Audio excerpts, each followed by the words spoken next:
do, as he's going to face a very hard-hitting Tri-City team. Last night, Tri-City was the first team in the league to hit 100 home runs, and they do not seem to be slowing down anytime soon. Want to introduce you to the starting lineups. First, the visiting squad, the Tri-City ValleyCats. Cito Culver kicks things off. Afterwards, Brantley Bell, Pavin Parks, Dennis Phipps round out the top four. Brad Zunica, who hit a home run last night, in the 5 spot for Jesus Lujano, Jace Mercer, Austin Elder, and Mitch Piatnik. Piatnik and Elder are making their debuts here in this series thus far.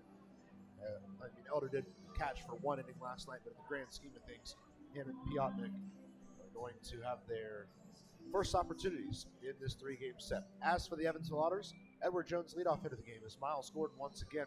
Brian Rosario rising up to the 2 spot in the order. Excited to see what he can do in this opportunity. Stephen Sinsley, J.R. Davis, Zach Biermann, and Elijah McNamee round out the top 6. George Khalil, Justin Felix, and Andy Armstrong bring it all home for the Evansville Otters this evening. On the bump for Tri-City, it is going to be the righty, Jose Cruz, who this year really does not have stats that favor him. He's 0-6 officially on his record, and he's appeared in 13 total games. 8 of them have been starts.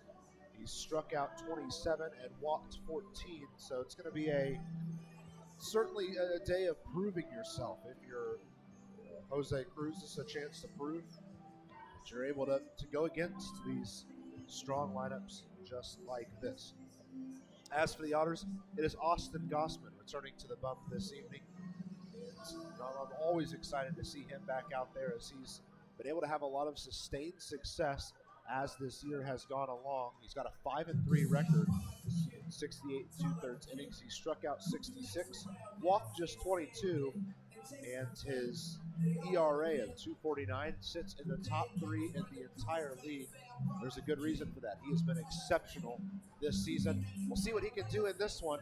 We're going to take a break and go to a quick message from the Santa Claus Club, our nonprofit partner this evening. And after that, we've got first pitch here from historic Bosse Field as the Otters and ValleyCats do battle on a beautiful Saturday night.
were so gallantly streaming, and the rocket's red glare, the bombs bursting in air, gave proof through the night that our flag was still there.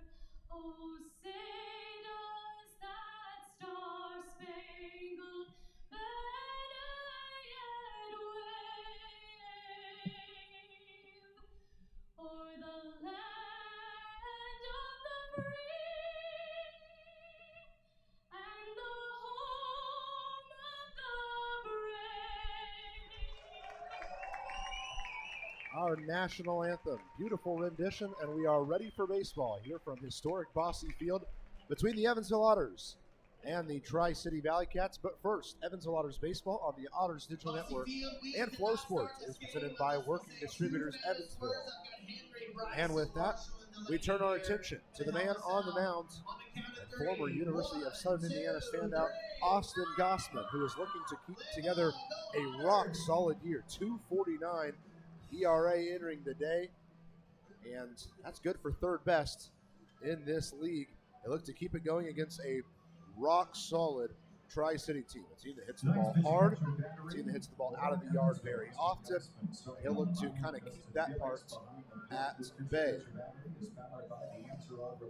The men he'll be facing on the side of Tri-City, Cito Culver, Brantley Bell, and Pavin Parks lead off. They are here in the first inning for Tri-City.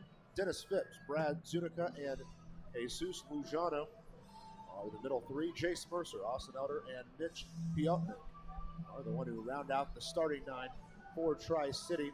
Few switch hitters and a lefty-heavy lineup this evening to face off against Austin Gossman. It's Gossman on the mound, Felix behind the plate.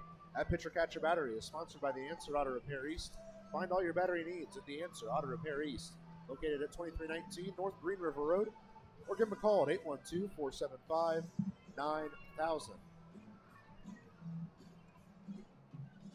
Waiting on the last few warm-up pitches from Gossman on Christmas in July night here at historic Bosse Field alongside the Santa Claus Club. Glad that we were able to sit down and chat with them during our pregame segment. We'll hear from them a little bit later in the game as well. Thankful for them for being our nonprofit partners this evening. Know this day means a little extra to our good friend John L. Smith, who is a good celebrator of Christmas in July. He took a couple weekends ago off to go spend Christmas in July with his family, and we all like that here. So we're thinking a little bit extra of John L. Smith today as we celebrate here at the ballpark. Cito Culver makes his way to the dish, ready to lead off this game for Tri-City.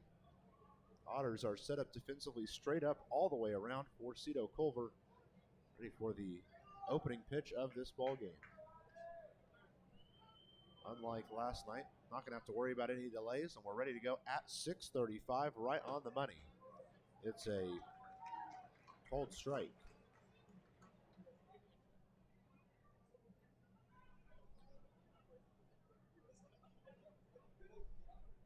So right away, ahead in the count is Austin Gossman.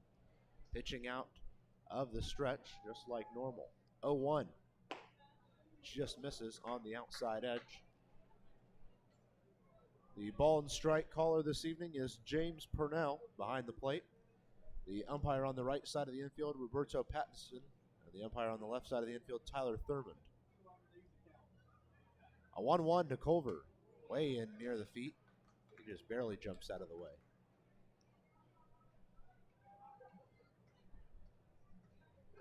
Culver led off yesterday's game with a solo home run, but did not pick up a hit in the remainder of the game, despite having 6 total plate appearances. 2-1 to Culver. That one misses yet again. Then after Gossman found the zone to start the at-bat, has now thrown 3 straight balls. Got to find it in the zone this time as a 3-1 comes home. Catches the zone on the high outside corner. I don't think Culver 100% agreed with it. He was ready to throw the bat for his walk. But it gives Gossman a chance now in a full count.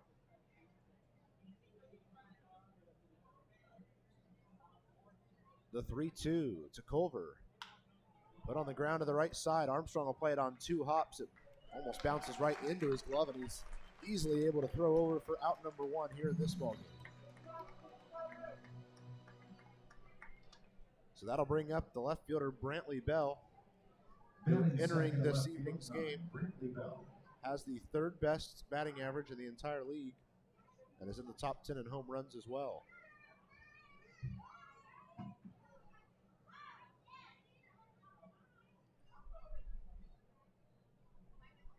First offering home. Low and outside, ball 1.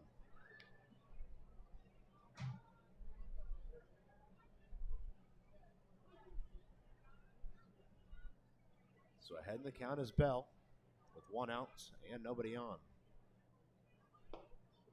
Gossman attacks the inside edge and is able to grab a called strike. Bell does not agree with that one, but it does even the count up at 1 ball, 1 strike.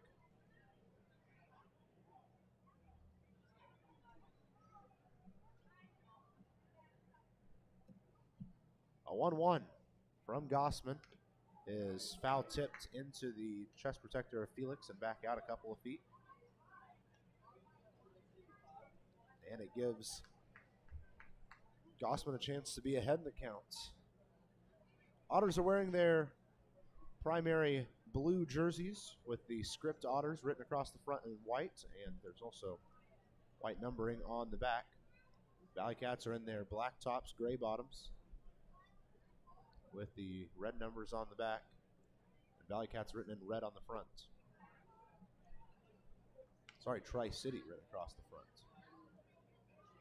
Ball low and outside, evens the count up at 2 balls, 2 strikes. It is a little bit of a breeze tonight as it's 85 and absolutely gorgeous. The breeze is coming straight in from center field.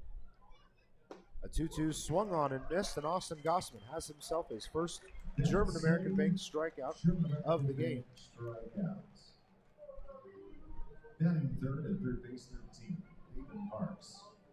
Gossman has put together a lot of strikeouts in his career. In fact, he's at 159 after that one right there.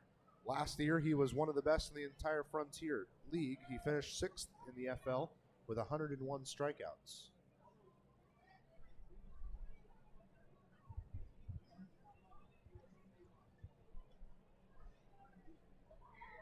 Avon Parks, first at bat here, starts off with a ball 1 low and inside.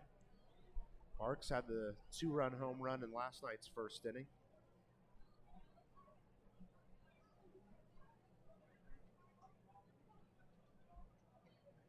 Defense is straight up for Parks. It takes a called strike 1 and the count evens up.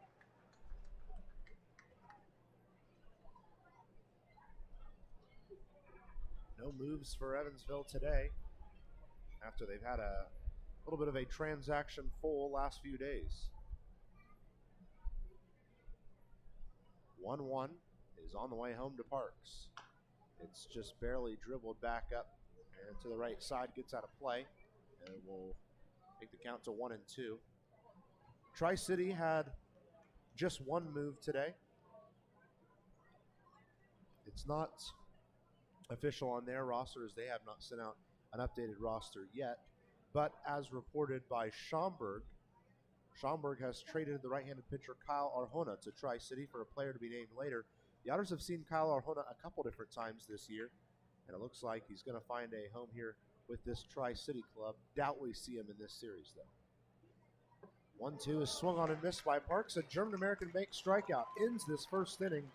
It's 3 up, 3 down for the Tri-City ValleyCats through 1/2 inning. Tri-City 0, Otters coming to bat.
To the bottom of the first we go, and we're ready for first pitch here from historic Bossy Field for the Otters offense. They're going to face Jose Cruz this evening, who on the year has an 0-6 official record, and he's made 13 appearances. Only 8 of them have been starts. He's clocked 27 strikeouts in 38 innings of work thus far. Evansville has to find a way to get on top of him early if they want to give themselves a chance to be in control of this game. They'll start off with the Edward Jones leadoff hitter of the game, Miles Gordon. Rosario, Sinsley, Davis, Biermann, McNamee round out the top 6. Khalil, Felix, and Armstrong in the bottom 3 this evening for Evansville. Miles Gordon made a big impact in last night's game, but not quite enough for the Otters. He had a bases-clearing triple in that 5th inning. Starts off the called strike 1 in this count. Also, really excited to see Brian Rosario in the 2-hole, as he has been very good in his couple of games with the Otters thus far. Miles Gordon ready for the 0-1. Pitch coming home. He lets it go for ball 1 a bit high. As you can see in that last camera angle, Boots Day is coaching on the first base side of things this weekend, as Billy Easley is off, at least not with the team just this weekend. So Boots Day made the trip over, and he is manning first base. Swinging strike 2 has Gordon back in the count 1-2. Just like usual for the Otters, Andy McCauley is the one manning the third base coaching box. There's a good view of Boots. Made the drive over from St. Louis, where he resides now. He usually joins the team at the Gateway games. 1-2 to Gordon, way high and outside. The count evens up. Defense does have a bit of a hole to him in the infield, but then the opposite, a push in the outfield as the center fielder, Yotnik, is moved over to the left side just a little bit out there. Huge gap between short and third, by the way, as the 2-2 comes home to Gordon. Misses once again, high and outside, and Miles Gordon's got himself a full count.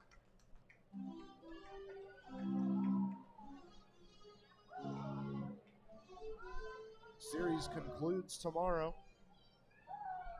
In a dog days of summer, the last 5:05 Sunday game this season for the Otters. It's Olbus Parra and Ryan O'Reilly doing battle on the bumps. A 3-2 is fouled away by Gordon. Good work to keep himself alive in the count right now.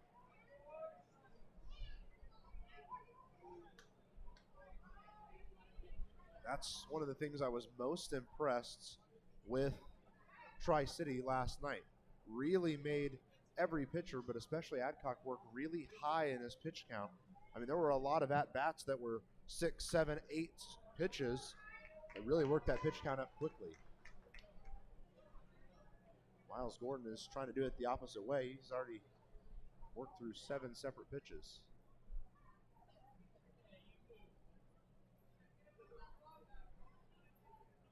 Three balls, 2 strikes to the center fielder Gordon with nobody out, nobody on. You're kicking off the bottom half of the first inning. Ball stays just a little bit inside, and Miles Gordon has himself a leadoff walk for the Otters. You hear that right in the background, the cowbell of Secret Weapon going crazy down there on the first base side. Good to see Secret Weapon back in attendance here at historic Bossy Field. Batting second in left field, 13, Brian Rosario makes his way to the plate now, and I tell you what, Brian has had a very successful 3 games thus far for the Otters. He's got hits in 6 of his 9 at-bats, earned his first RBI last night as well. He has been a lot of fun to watch develop very quickly here in his first professional opportunity. First pitch to Rosario is low and inside, bounces back towards the netting, and Gordon's going to get a free base on the wild pitch.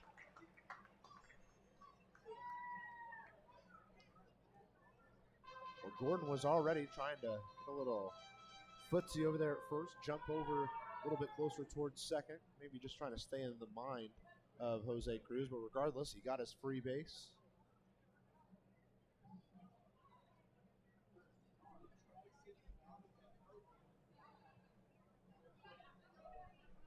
Ready to go now on a 1-0 pitch with no outs and a runner at second for Evansville here in the first inning. great opportunity for the Otters. 1-0, sent up into center field. It drops for a base hit. They're sending Gordon home.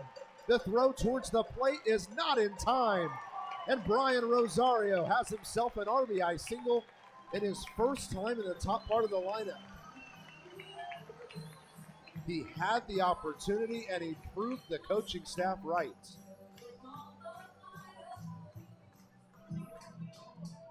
And just like that, it's the Otters who are setting the pace in this one with the first run of the game.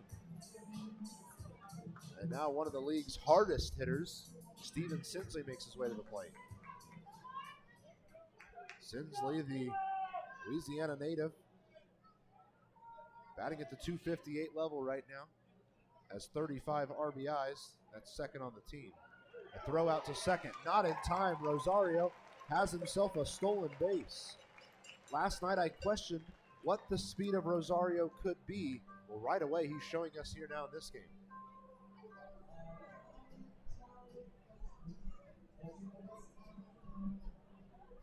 Sinsley did take it for ball one, so he's ahead in the count. He's got a man in scoring position. Huge shift on Sinsley now as the shortstop Culver's playing almost right at second base. 1-0 stays low and inside, and Sinsley takes a little bit bigger lead now in the count. Good crowd on hand on a beautiful Saturday evening here from Evansville, Indiana, celebrating Christmas in July at the ballpark. A 2-0 on its way home for Steven Sinsley. Sent down the first base line, through for a base hit. There goes Rosario around third base. There will not be a throw home. Back-to-back RBI singles for the Otters have Evansville up early in this one. And I tell you what, after last night, this is exactly what the Otters needed, to be the one who got to set the pace in the game. And Rosario and Sinsley both already with RBI hits. J.R. Davis. Brings up the third baseman, J.R. Davis.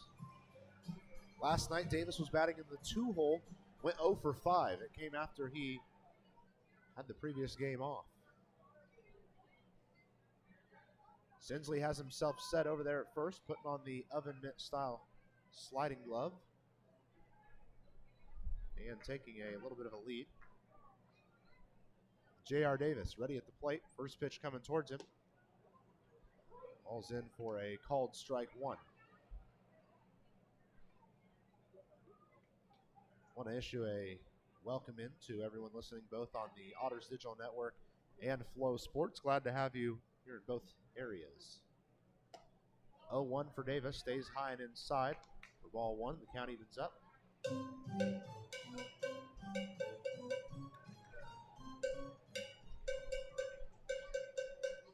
Wind is blowing straight in from center field.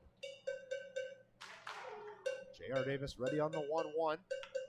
Pushes it to the left side. Well foul, however. Ends up over there in the bullpen of Tri-City.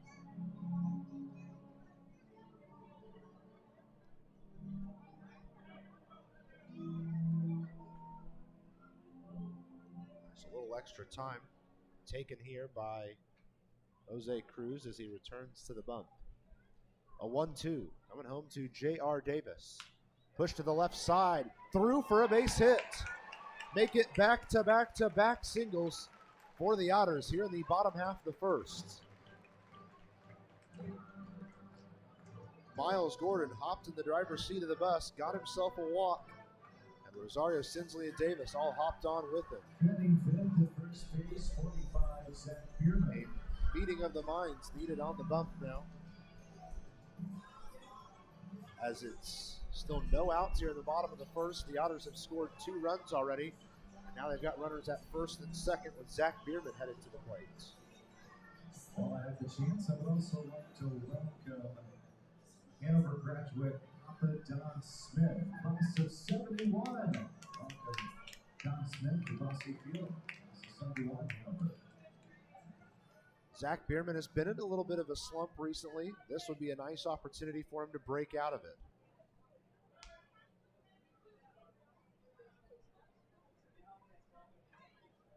First pitch home to Zach Biermann.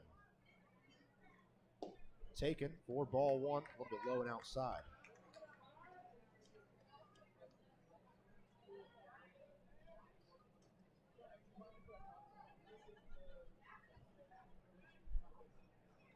The 1-0 to Zach Biermann. Cranked into right field, down for a base hit. One run is surely going to score. J.R. Davis now rounding third. It won't be a triple for Biermann, but it is a two-run double that doubles the lead for the Otters. Make it 4-0 in favor of Evansville. Man, Biermann got a hold of that ball. Sinsley scored from second. Davis had every intention to score from first. Still no outs, and Evansville leads by 4.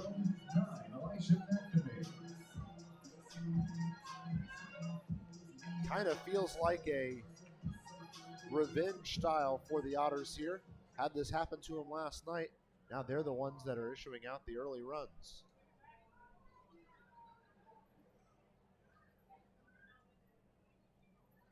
First pitch to Elijah McNamee falls in for a called strike.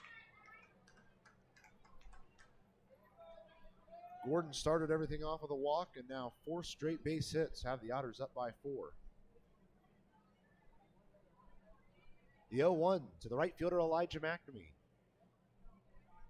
Crank to the left side. It'll be right at the third baseman Parks. He'll play to first in time for out number 1. Finally, it's an out for Tri-City. 28, George Khalil batting 7. Otters were unable to advance Biermann on that play, so it's now 1 out runner at second.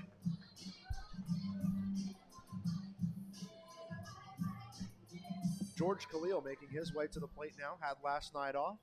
Now we'll look to start off this one with an RBI. The Australian shortstop, George Khalil, ready on his first pitch.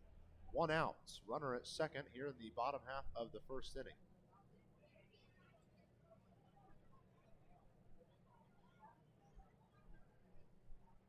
After time was called, now both Cruz and Khalil are ready to go. On the first pitch to George of this at-bat. Rolls low and outside. Khalil will take an early 1-0 lead. Long wait for Cruz on the bump. The 1-0 to George Khalil. Called strike on the high inside corner. Off-speed breaking pitch there. Looked like the curveball, but it didn't have a ton of break to it.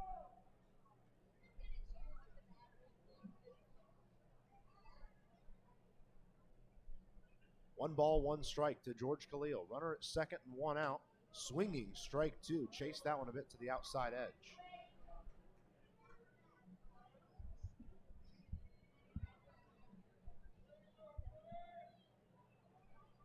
Biermann with a slight lead out there at second. There's 1 out and a 1-2 count to George Khalil. The 1-2 to George. Swinging strike 3. Tried to wait on that off-speed pitch and still was a bit fooled on it. It's the first strikeout of the day for Jose Cruz. Catching 5, Justin Felix. So that will bring up now the catcher, Justin Felix, with 2 outs and a runner out at second base.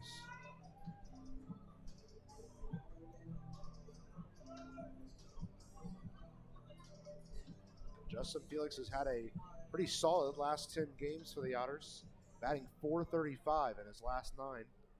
He's got 10 hits and 23 at-bats. 5 of those 10 are for extra bases. First pitch to Justin Felix, and it's just fouled back behind home plate.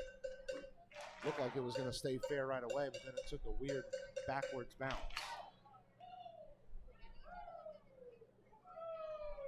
The catcher, Justin Felix, returning to the plate with a runner on second, 2 outs.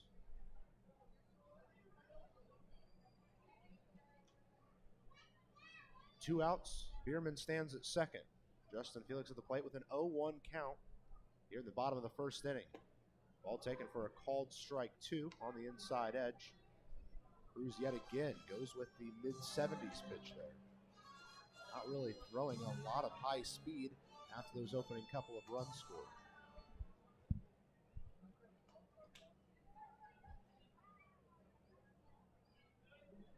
So Felix will try again on the 0-2 with 2 outs, then runner at second. Ball stays outside, ball 1.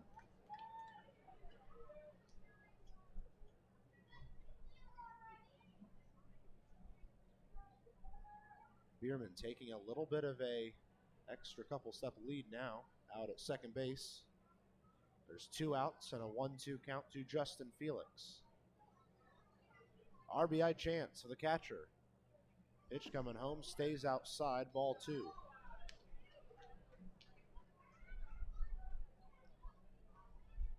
Defense has a bit of a pull to them, as if they think Justin Felix will keep it on the left side of the infield.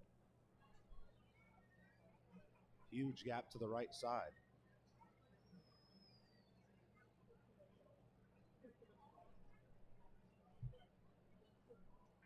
Long wait for Cruz.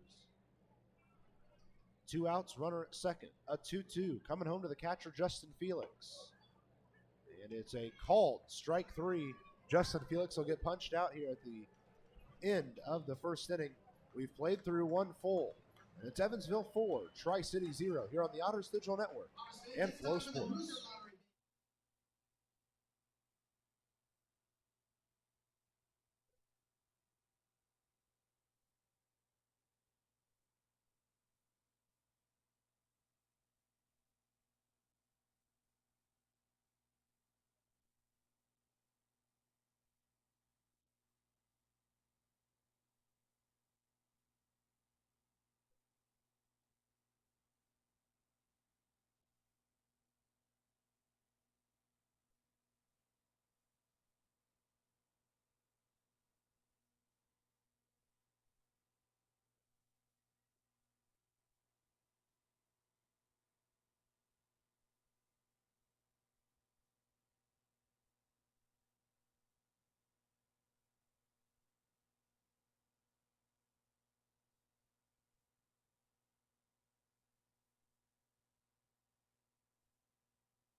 To the top of the second we go. Evansville is now leading by a nice little margin. Take a look through the Frontier League standings as we enter play today. Washington still has the lead in the West, and watch out, Washington made easy work of Quebec last night and now has a 4.5-game lead on Evansville. Over on the other side, Quebec has a 6.5-game lead on Ottawa. For anyone worried about those Empire State Grays, a loss by them tonight or a win from Sussex County would eliminate Empire State from playoff contention.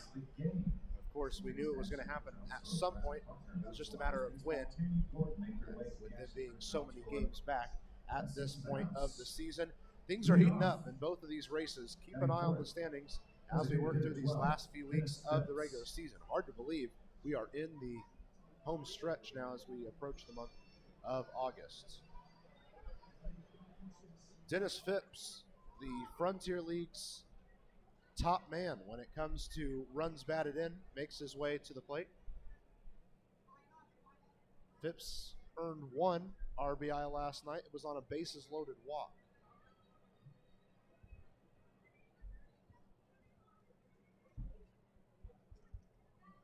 Gossman ready to go for the first pitch of this top of the second inning. Defense is playing fairly straight up all the way around for Phipps. First pitch is put off the end of the bat towards Armstrong at second. He'll play on 3 hops. The throw over to first. Plenty of time to defeat Phipps. And it's 1 up, 1 down to start the second. Gossman doing well to keep his pitch count at a good place. Has himself a couple of German American Bank strikeouts. A couple of ground outs to his second baseman. Tell you what, it's very nice to have Andy Armstrong back in this Otters lineup. He was being careful with a hand injury. He jammed a finger sliding into second about a week and a half ago. And just out of contingency, he took a couple of games to make sure that it wasn't anything worse than that. It is very good to have him back out on the defensive side of things. It's one of the things that makes Evansville special is his defensive work. Even better is that we've got him and George Khalil both in this game, back in their respective positions, second and short. 0-1 to Zuniga, and that one stays low for ball one. Count evens up. Still one more chance to catch the Otters at the end of this 6-game homestand. That's tomorrow evening, 5:05 first pitch, as Tri-City remains in town for game 3 of this set. Otters hope it's a rubber match. 1-1 to Zuniga, off the end of the bat towards the right side of the infield. It'll be picked up by Biermann, and he will just tag Zuniga on his way to first. It's 2 up, 2 down to start off this second. Batting sixth to the right field, Jesus. So Jesus Lujano makes his way to the plate. Entered the series batting over 300. And after last night, he just bolstered that out to a 306 average now. Has himself 71 hits. Lujano's ready on the first pitch home. 2 outs, nobody on. Defense plays him straight up all the way around. Ball one stays just over the elbows to put Lujano out to a 1-0 count. Lujano is playing right field tonight. He was the center fielder in last night's game. 1 ball, no strikes. Pitch coming home, and it's hit towards the right side of the infield. Armstrong will play it on 2 hops, underhands it to Biermann at first, and it's out number 3. A very efficient inning for Austin Gossman. We've played through 1.5. It's Evansville 4, Tri-City 0.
And you join us right after the first pitch of this bottom half of the second inning. Andy Armstrong took it for ball one. 9-1 and 2 due up for Evansville. Miles Gordon and Brian Rosario to follow Armstrong. A high inside pitch has Armstrong up a couple. As always, when Armstrong's at the plate, you have to keep an eye on Parks over there at third. Because if a third baseman gives him too much space, Armstrong can drop a bunt down and almost always beat you to first. A 2-0 to Armstrong. He lifts this one high, foul, and looks like out of play as everyone stops going towards it. The ball is brought to you by Hetz Construction. Choose the best. Never regret it. Exciting day of sports, of course, as there's a couple of big UFC fights tonight. I believe it's the big WWE event of the summer tonight as well, just down the road in Nashville. There's the TBT basketball tournament going on right now, so glad that you're making time for the Evansville Otters as well. Know that there's lots of MLB games going on as well, so we're glad that you chose to bring the Otters into your living room this evening. After tonight, there's only 13 home games left for Evansville. So if you want to come out and catch an Otters game, you've got to do it quickly. 2-2 to Armstrong. Swinging strike 3. Caught on a pitch that worked inside on him. And it's 3 straight strikeouts now for Jose Cruz. Back to the top of the order we go to the Edward Jones leadoff hitter of the game, Miles Gordon. At this time, I want to take a look through the defensive alignment for Tri-City. It's Bell, Yotnik, and Lujano left to right across the outfield. Parks, Colbert, Mercer, Zuniga left to right across the infield. Elder is behind the plate. First pitch home for Miles Gordon is a called strike. Good work from Jose Cruz in these last couple at-bats to back up the runs he allowed with getting some early first pitch strikes and then working himself into strikeout scenarios. 0-1 to Gordon. Way inside. It actually gets back towards the backstop, but because there's nobody on base, it won't matter.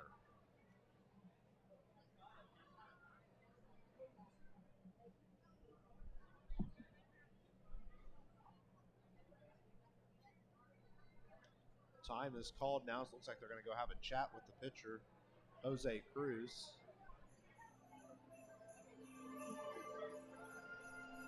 Evansville's looking to add to their already successful day. They scored 4 runs in the bottom of the first inning.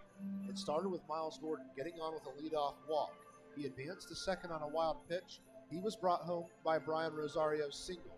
Then Rosario stole second. Steven Sinsley brought him home on an RBI single. Then J.R. Davis had a single of his own to the runners at first and second. Zach Biermann brought them both home with a 2-run double. Since then, the Otters have held firm.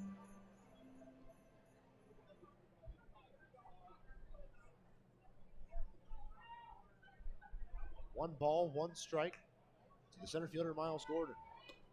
Pitch stays high and outside, 4-2. For anyone out there who is wondering about my broadcast partner, Bill McEwen, I had a chat with him today on the phone, and he said he's feeling all good, just wants to make sure he's 100% before he returns to the ballpark. He'll be back here next Friday night as the Otters welcome the Gateway Grizzlies to town. He said he enjoyed getting to watch the games on the stream as opposed to always being here. It gave him a little different view of things, so he sends his well wishes and is excited to be back on the air next week. 2 balls, 2 strikes for the center fielder, Gordon. Pitch stays outside, and he's going to get himself a full count offering. That's a hard pitch to lay off for Gordon, especially as a lefty going against a righty, but he was able to, and now gives himself a shot with a payoff pitch. 1 out, nobody on here in the bottom half of the second inning. Otters lead by 4. Fouls a pitch off his ankle. He'll take an extra couple of steps just to shake it out. He's good to go once again.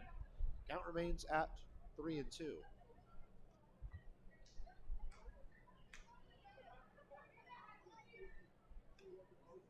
Another gust of wind coming in from right center field as we speak. As the 3-2 comes home to Gordon. Ooh, nice pitch there, but it never broke enough into the zone. And the second time tonight, Miles Gordon heads to first with a walk. No, at this point, with the Otters having a couple-run lead and already trying to put their foot down in this game, I would not be surprised at all to see them try to send Miles Gordon to second on a stolen base attempt.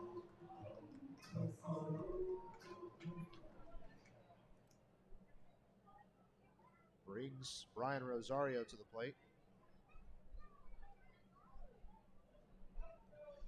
Rosario's last time up, an RBI single in the first. He then stole second, was brought home by Steven Sinsley. First pitch home to Brian Rosario. They're actually going to go check on Gordon, who is back in plenty of time. Didn't really have any intentions of going.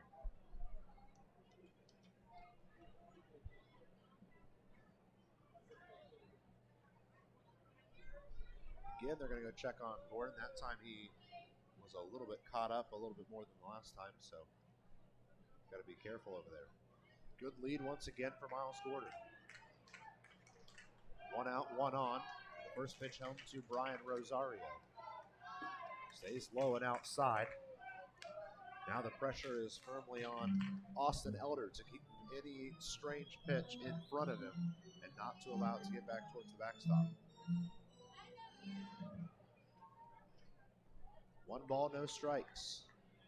To the left fielder, Brian Rosario. A called strike right at the elbows. Evens our count up. As you can see, if you're watching on Flow Sports, there behind home plate, Santa in attendance this evening as we celebrate Christmas in July. Kind of looks like he just got off the motorboat, enjoying a day on the lake. 1-1 to Rosario, swinging strike 2, drops him back in the count. I know before the game they had him set up out there on the concourse, and the kids could go take their pictures with Santa in July.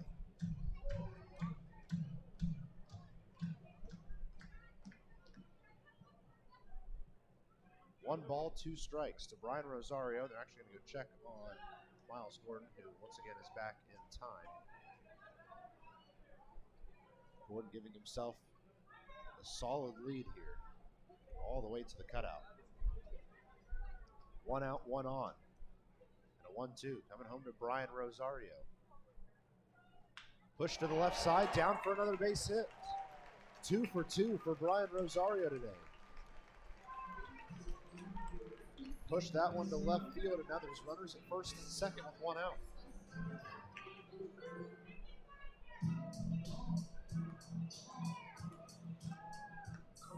Rosario has been absolutely dialed in since joining the Otters.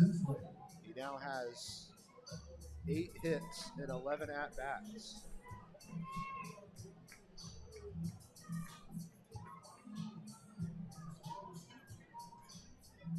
Steven Sinsley had an RBI single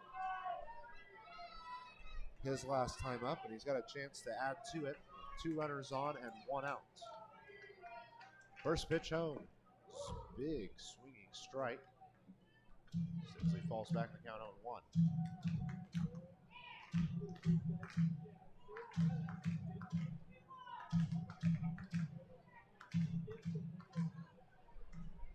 No balls, 1 strike to Steven Sinsley, trying to up the Otters' lead a little bit. Stays inside, and his count looks at 1-1 now.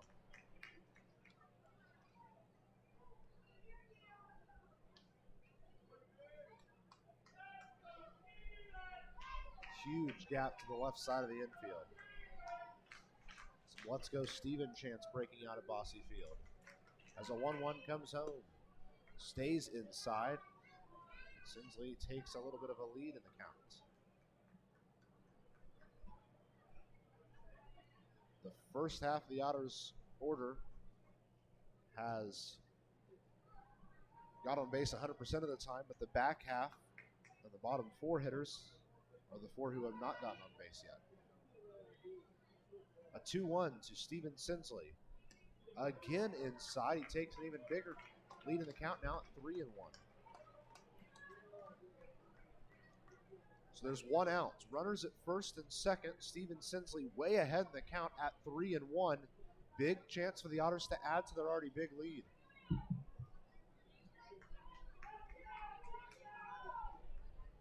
A 3-1 coming home to the big man, Steven Sinsley. Way outside, the bases are loaded. Second walk of the inning has the bases loaded with just 1 out, and J.R. Davis heading to the plate if there's ever a chance to break out of a slump. You know, Davis has already got himself 1 hit in the game. He could add to it here. Third baseman number 2, J.R. Davis. J.R. Davis, the game's third baseman, will try to help the Otters to a little bit more advantage. 1 out, bases loaded. Almost anything could bring a run in.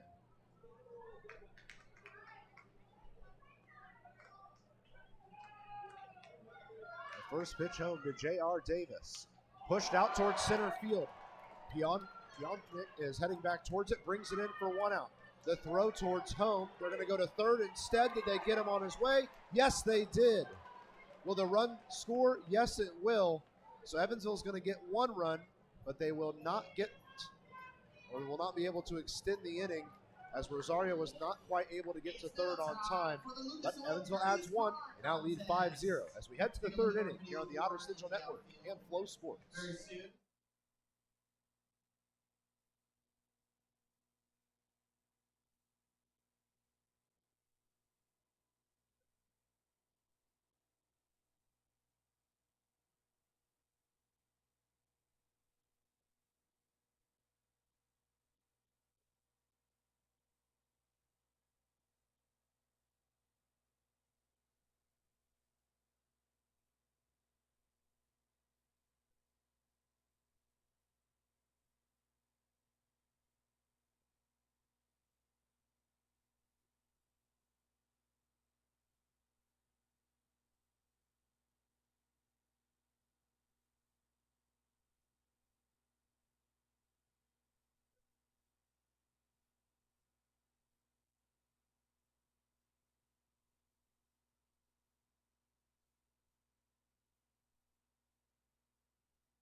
Top of the third inning, Evansville leads 5-0.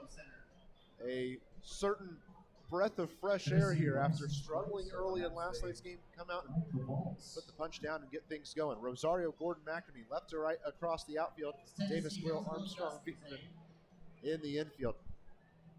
And Felix is behind the plate. Strikeout batter of the game, leading off.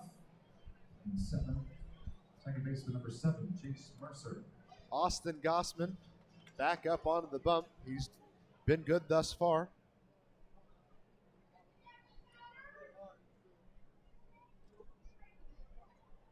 Defense is set up pretty much straight up all the way around for Jace Mercer, who was batting in the 9-hole last night, reached base all 5 times. The first pitch home to him is good for a called strike 1.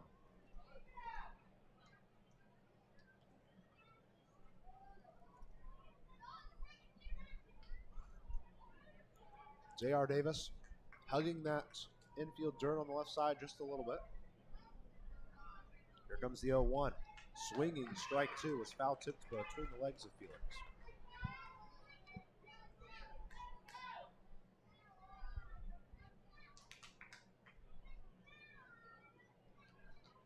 To Jace Mercer.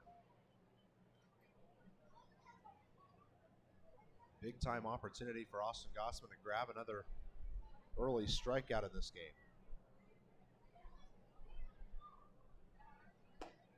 Ball stays just a hair outside. That's a good challenging pitch though from Gossman. The count goes to 1-2.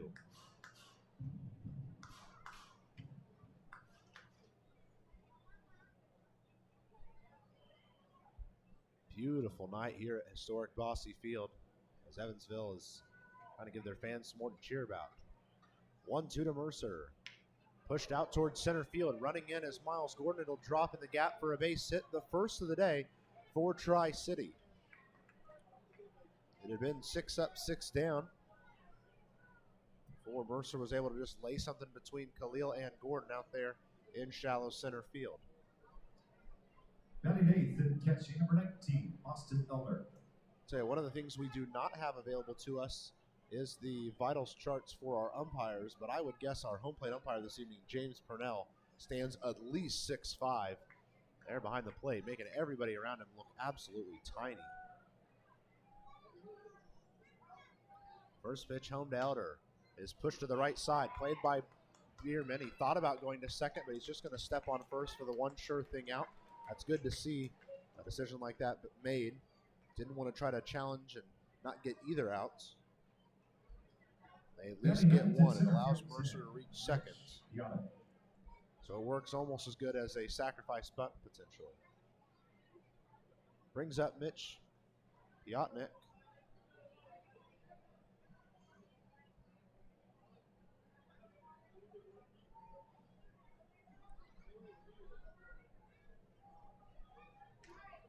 Piotnik enters with a .342 average, his first at bat of this series. Starts off with ball 1 high and outside.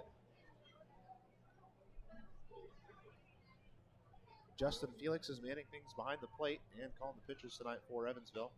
he has really become the head signal caller for this Evansville team, especially with the injury to Dakota Phillips. Do have an update on him that I want to share as well. 1-0 to Piotnik, stays low and inside. Dakota Phillips has been with the Otters all week long. I think I've mentioned that a couple times, but uplifting today during batting practice. He was over at the tee and the little net and was taking one-handed swings, so still is not gripping the bat with that left hand that the fracture was in, but he is at least still swinging the bat. He's still hanging out with the guys, and it's good to see him at least smiling and hanging out. Ball lined right at Armstrong. He tries to backhand it. It goes off the heel of his glove, and they're going to send a runner towards home. The throw towards home is perfect, and retreating back to third was Mercer, and rightfully so, or else he would have been gunned down. It's going to be an error on Andy Armstrong that allows Piotnik to reach first. He went to second on the throw home. So there's now runners at second and third with just one out. Big time opportunity here for the ValleyCats as they go back to the top of the order, and Cito Culver.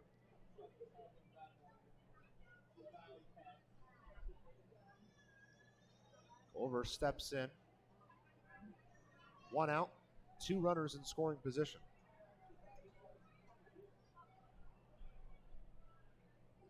Long wait for Gossman as he fires home. On the first pitch to Culver, a called strike on the high outside corner. Does look like the one he was showing me a couple days ago. I believe it's a brand new mitt for Austin Gossman. He was breaking it in earlier this week. No balls, one strike to Cito Culver. There's one out and two runners in scoring position here for Tri-City.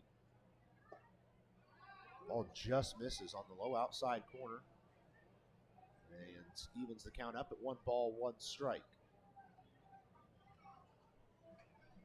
Culver, of course, doesn't have the biggest sample size to work with, only in his 8th game here with Tri-City, but he does have 5 RBIs to his name thus far, so far in a Tri-City jersey this year.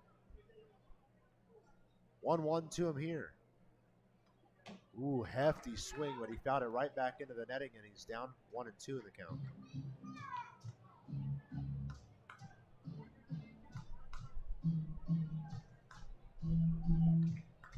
The nice thing about the breeze in from right center field, it blows right up in here into the press box and feels pretty nice on a beautiful Saturday night for baseball. Saturday nights have not been too favorable for the Otters this year. They're 3-9 combined, a 1-5 record at home on Saturday nights. They have really struggled to play on these Saturdays. 1-2 coming home to Culver. Cranked foul to the left side. Davis is going to run toward it at the wall, and he is a few feet short. It actually landed up on the roof. Construction, choose the best, never regret it. Hefty breeze now blowing in from right center field. So I imagine anything that's hit hard into the outfield might just die on its way out there. That's when you can have those little fluke drop-in hits that in a scenario like this could score multiple runs. Those little blooping singles. Gossman ready to go on a 1-2. Glances towards third, now fires home. The 1-2 pitch. Push towards Khalil over his head, down for a base hit. 1 run is going to score. They're going to hold the runner at third, and a good thing they did because it was a solid throw from Rosario. But a run's going to score, and Tri-City is on the board with an RBI single from Cito Culver. Scores Mercer from third. Left fielder, 9. Piotnik is going to make his way to third. And that'll now bring up the left fielder, Brantley Bell, one of the more dangerous hitters in this league.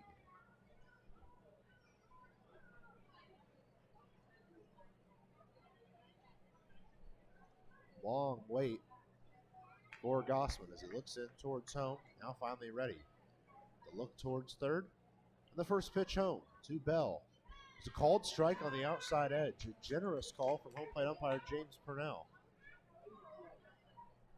That's not the first time tonight that Bell's been at the plate when a outside pitch has been a little bit favorable towards the Otters, and he is probably not too happy with that one. 0-1. Crank to the left side. Through for a base hit. Another run will score. It's back-to-back RBI singles for Tri-City. Wasn't too hard hit, but it was just enough that it snuck past J.R. Davis over there. 13, Haven Parks. So Max Peterson's actually going to walk out and have a chat with Gossman real quick, who's allowed 3 straight to get on. The first one, of course, on that error from Armstrong.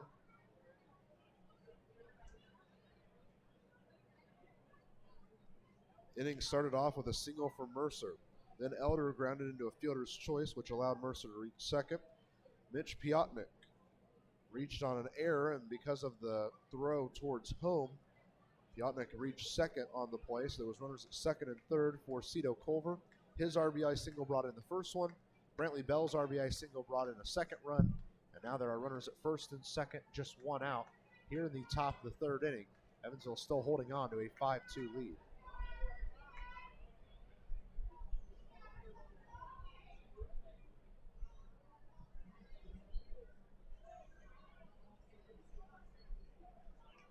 Long wait for Gossman as he's waiting on Haven Parks.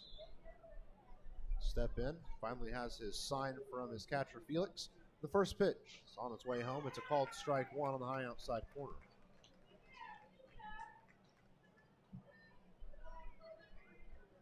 Want to see Gossman get himself out of this inning and then really start to coast through some of these innings of this game.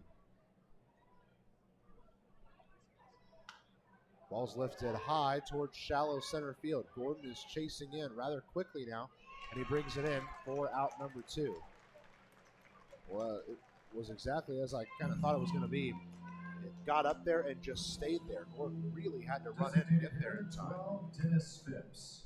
That'll bring up the DH, Dennis Phipps, with 2 men on, 2 outs. Phipps grounded out his last time up.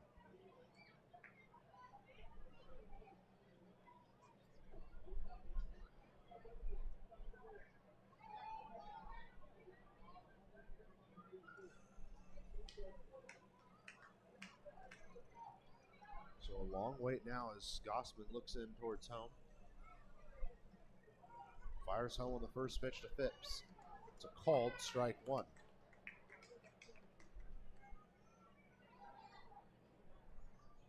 Bell's at first, Culver's at second. With 2 outs here in the top of the third, 2 runs have already scored for Tri-City.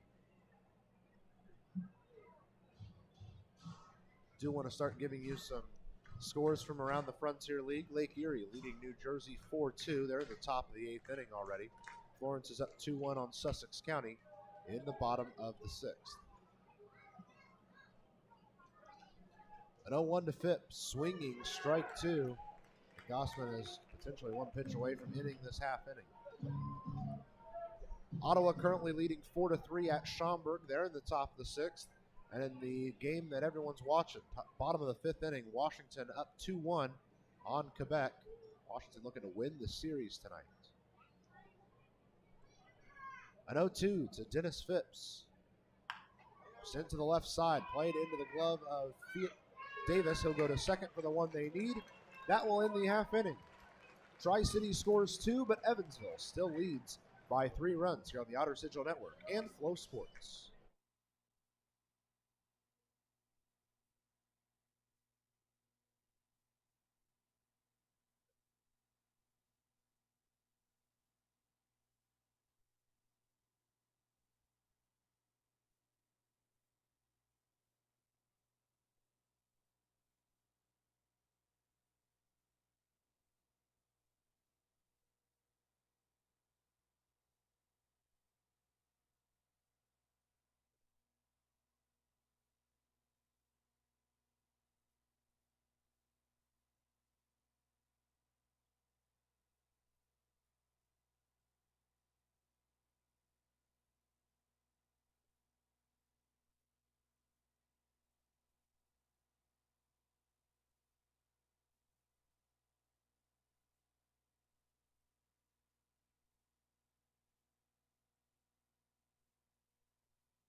Bottom of the third inning.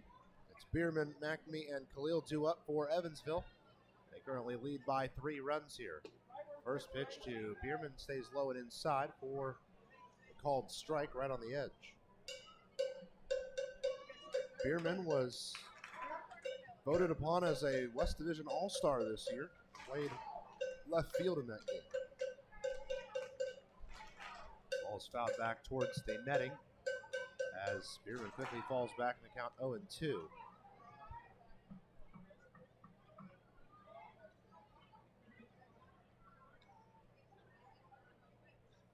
No balls, 2 strikes for Biermann. A half swing. Did he go? Yes, he did, says home plate umpire James Purnell. And it's a swinging strike 3 for Zach Biermann. The 4th strikeout of the day for Jose Cruz. Right fielder number 9, Elijah. So that takes us to Elijah McNamee, right fielder this evening. He's 0 for 1. Grounded into a fielder's choice his last time up.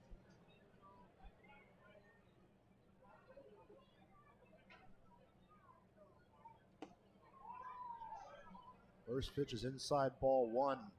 Tell you what, Big Hit Mac is in need of a big hit to kind of break out of a really tough slump of baseball.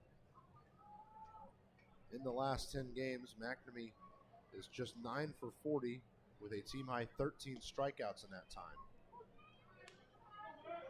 But as soon as he can grab a key quality hit or 2, he could be on the path towards the really solid area he was in just a couple of weeks ago. McNamee calls time before the 1-1 pitch. There's 1 out, bases are empty here in the bottom half of the 3rd inning. Evansville leads by 3. A 1-1. Off the handle of the bat towards shallow left field. Dropping back is the shortstop Culver, who will bring it in for out number 2.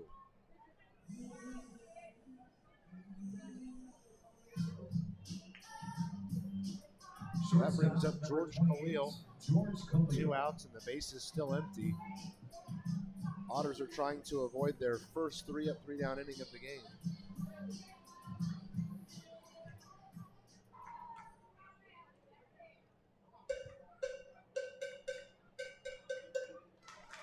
First pitch home to Khalil, and it's a swinging strike 1 on the low away pitch.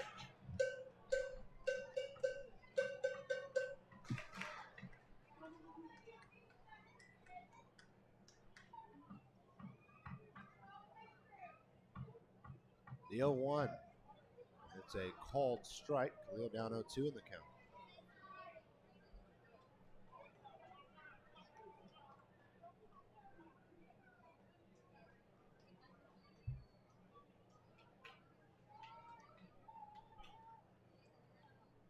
To George Khalil. Swinging strike 3, and it's a very quick 3-up, 3-down inning for the Otters.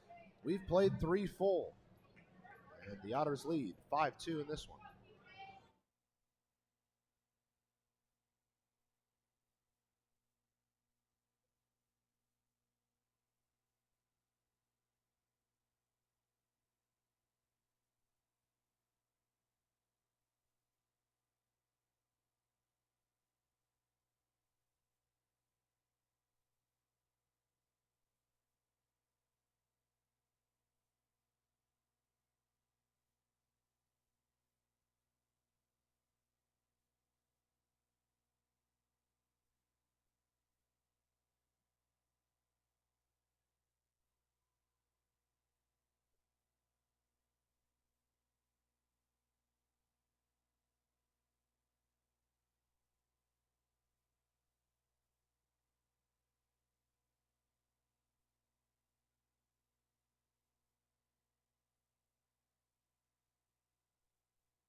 celebrating a birthday.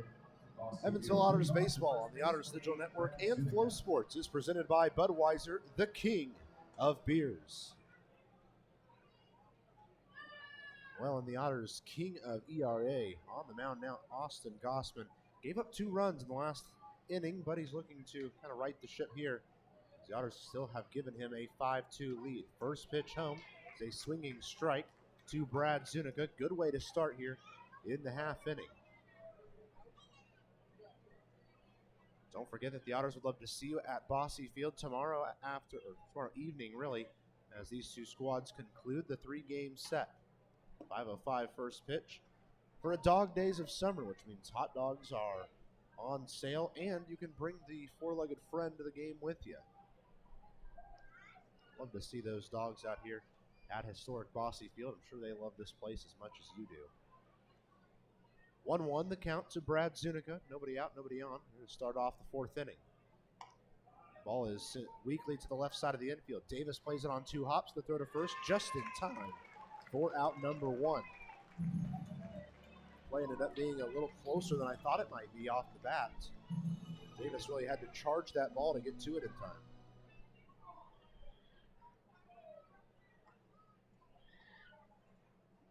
Right fielder, 8, Jesus Lujano. So Jesus Lujano makes his way to the plate. He grounded out to the second baseman Armstrong back in the 2nd inning. It was 0 for 1 on the day.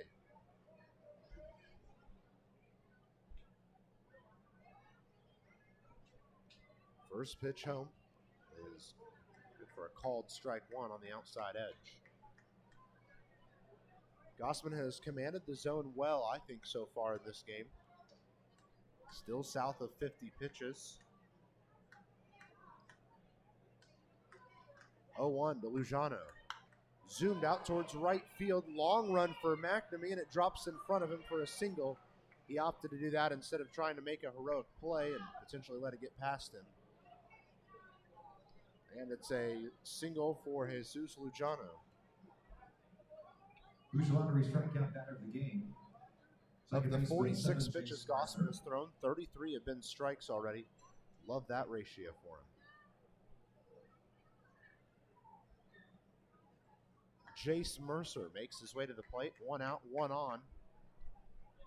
Otters are in their double play positioning. That's one of the things they do better than many other teams.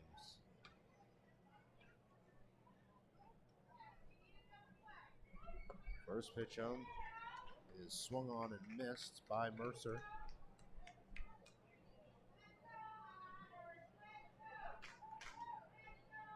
Runner at first, 1 out. Mercer, who on the day is 1 for 1, looking at an 0-1 count.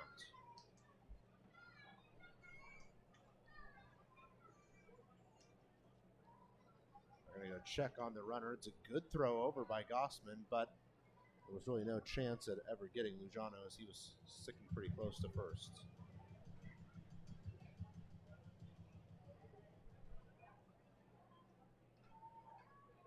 No balls, 1 strike to Jace Mercer. Ball is sent foul towards the parking lot on the third base side. Quickly down 0-2 is Mercer. Choose the best. Never regret it.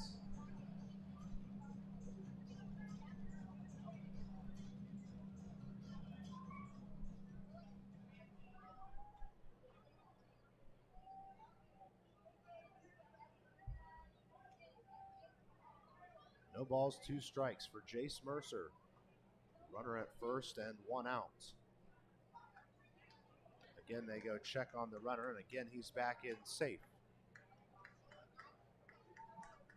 I was halfway through the scores in the Frontier League in that last half inning, so I will keep taking a look through things as we progress in this game. Want to keep you up to date with everything going on in the Frontier League.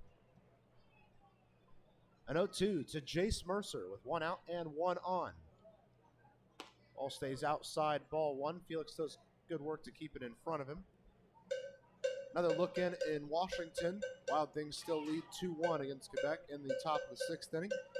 Joliet up 6-1 against Trois-Rivières in the bottom of the 5th. Slammers are trying to get some revenge after struggling a lot in last night's contest. And Empire State at Windy City, they are tied at 2 runs apiece in the top of the 6th.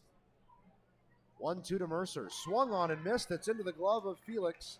And it's a German-American bank strikeout. That is number 3 on the day for Austin Gossman. And with it, he has crossed over the 160 threshold in his career.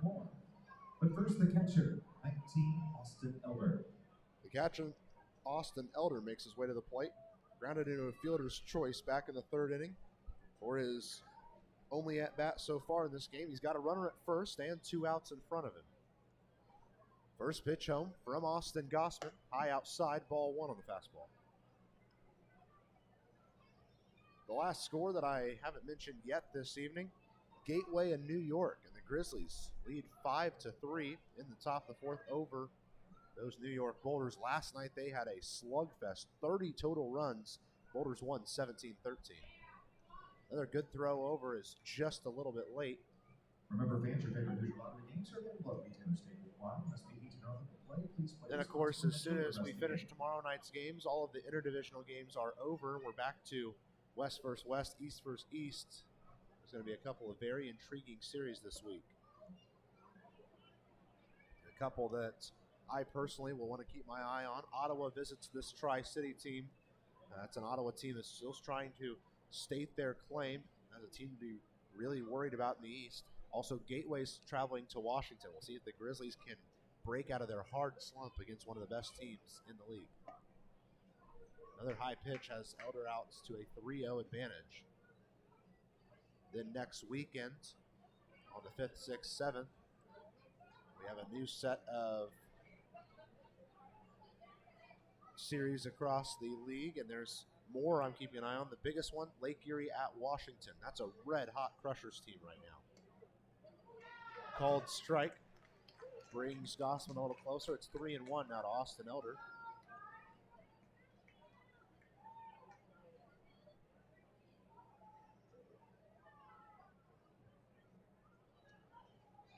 Is the count.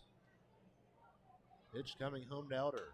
Push to the left side, foul, and Davis made a really good run towards it, but it didn't end up mattering.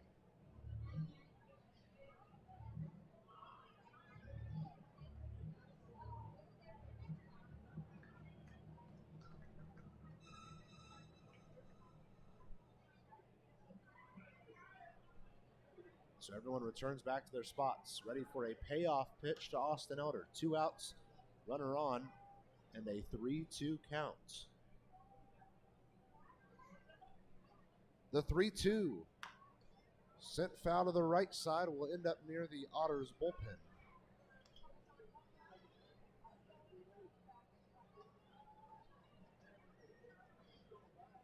Everyone will have to return back to their original places.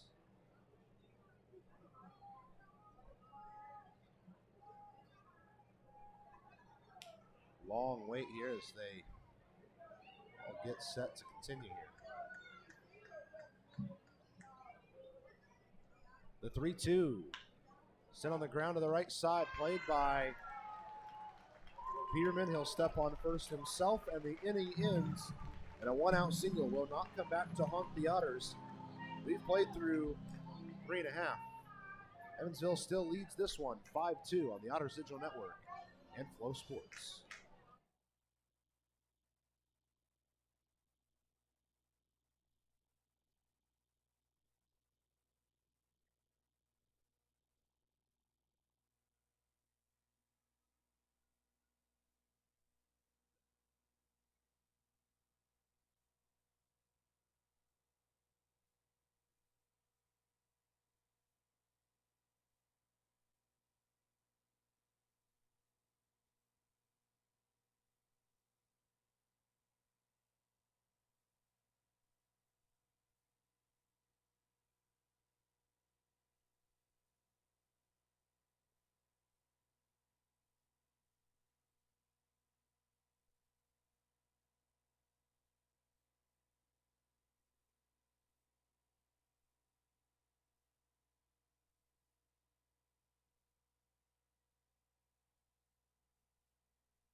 We head to the bottom of the fourth inning. Evansville hanging on to a 5-2 lead right now. And the bottom of the order will look to extend it. Justin Felix, Andy Armstrong, and Miles Gordon due up next. Justin Felix struck out looking his first time up, looking to rectify that opportunity. Now with the leadoff positioning here in the fourth.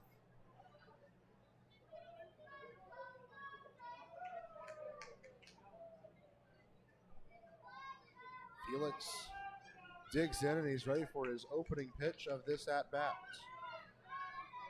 It's cranked out to left field. Bell chasing back towards the warning track. The wind might keep it in here. It does. The wind did not let that thing fly, and had it been last night, it might have carried out. Instead, Justin Felix has to make the long run back to the Otters dugout. So close.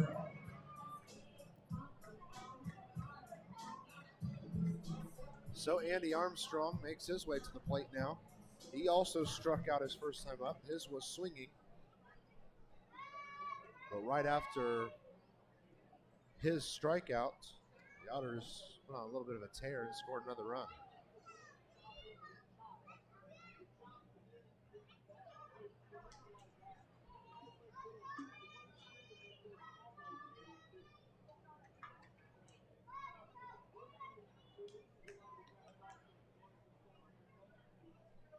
The 1-0 falls in for a called strike. Armstrong's count evens up.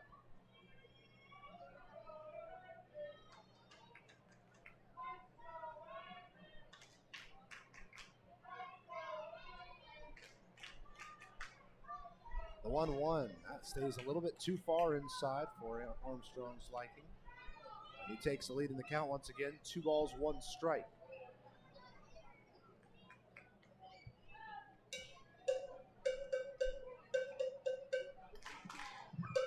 Two balls, 1 strike.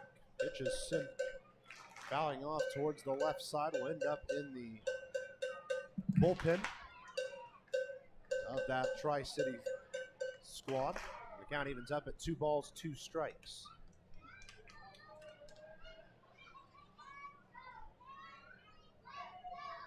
One out here for Andy Armstrong. Bases are empty in the bottom of the fourth inning. Chases a pitch low and outside. They'll throw down to first just to make it official, and it's a second strikeout for Andy Armstrong, the 6th of the day for Jose Cruz. So with 2 down and nobody on, the Otters will send up the Edward Jones leadoff hitter of the game, Miles Gordon. He's reached both times. Neither of them official at-bats, though. They are both walks, but he did come around to score after both of them. Edward Jones, leadoff hitter of the game, Miles Gordon. Stepping in. Defense is playing with a bit of a shift to the right side. Creates a pretty big gap just to the right side of second base. Ball way low, gets all the way away from the catcher. Nobody on, it doesn't matter. It's just ball 1. Kind of as we saw last night as well, the Otters seeing the game moving at a little bit of a slower pace than they're probably comfortable with. 1-0 to Gordon. That one catches the zone just near the knees. It was one of the harder pitches we've seen from Jose Cruz so far in this game. Wind continues to blow in from center field. 1-1 the count to Miles Gordon. Another pitch stays low. This one's ruled a ball, and Miles Gordon retakes the lead in the count. Cruz is asking for a new ball, it looks like.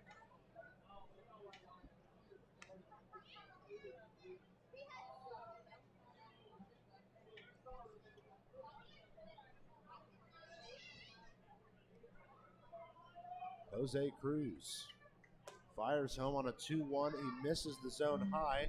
He falls back 3-1 in the count. For Jose Cruz, it's been foreign and indie ball for him thus far. Played for Tri-City last year as well. Altogether, he's in his years of both foreign ball and Frontier League ball, he's got himself a .527 ERA. Tough play to the right side, gets past. There goes Gordon around first. He might try for 3 here. decides to not test the arm of the right fielder, Lujano. Pretty smart play there, as it was a hefty throw. But Miles Gordon is going to get himself a Deerhead double-decker double with 2 outs here in the 4th inning. Gordon's got on base all 3 times now. Ball was zoomed to the right side of the infield, and because of it, made for a tough play. The first baseman, Zuniga, gets just over his glove, and it's a base hit for Miles Gordon. Brian Rosario makes his way to the plate, 2 for 2 on the day. RBI single in the first, single in the second, but he tried to advance to third on a sacrifice fly, did not quite make it to third, and that ended the potential big inning for the Otters. They just scored 1 in that second. Rosario's got a chance for another RBI here. 2 outs, runner on second. Seems like every time I take a look around Bosse Field, it's filling up just a little bit more on a beautiful Saturday night for baseball. First pitch to Rosario, called strike just under the knees. That's been a position that both Cruz and Gossman have got to be called a strike here and there throughout the game. It's kind of a 50-50 call at this point. No balls, 1 strike to Brian Rosario, the left fielder for the Otters this evening. 0-1, sent sharply to the right side, just foul. But even if it had stayed fair, I think Zuniga had a good enough play on it. It probably would have been out number 3. So the switch hitting Rosario will make his way back towards the plate. Rosario can find a way on. Steven Sinsley lays in wait. He's also reached base in both of his opportunities today.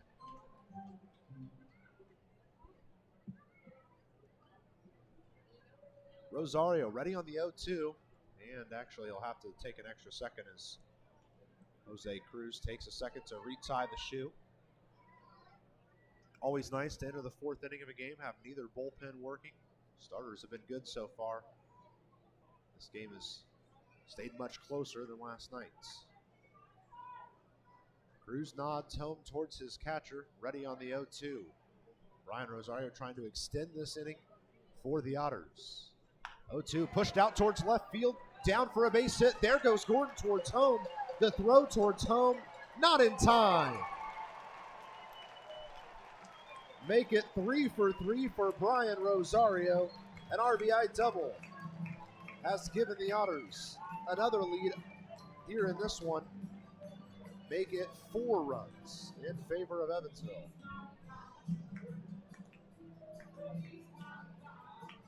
Well, the one thing that had been plaguing Evansville in the last, 2-3 weeks even, was putting back-to-back hits together. Not letting an inning end with, a big double with 2 outs and then leave the guy out there, or get 2 singles and then 3 straight outs and not be able to bring runners in. Once again, we're seeing Evansville in a 3rd inning tonight put back-to-back hits together with men in scoring position, bring runners around, and because of it, they've extended their lead out. Another mound visit out there for Tri-City, who are trying to figure things out.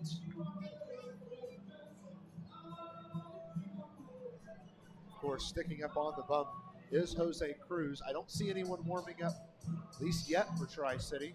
They're going to look for Cruz to see this one out.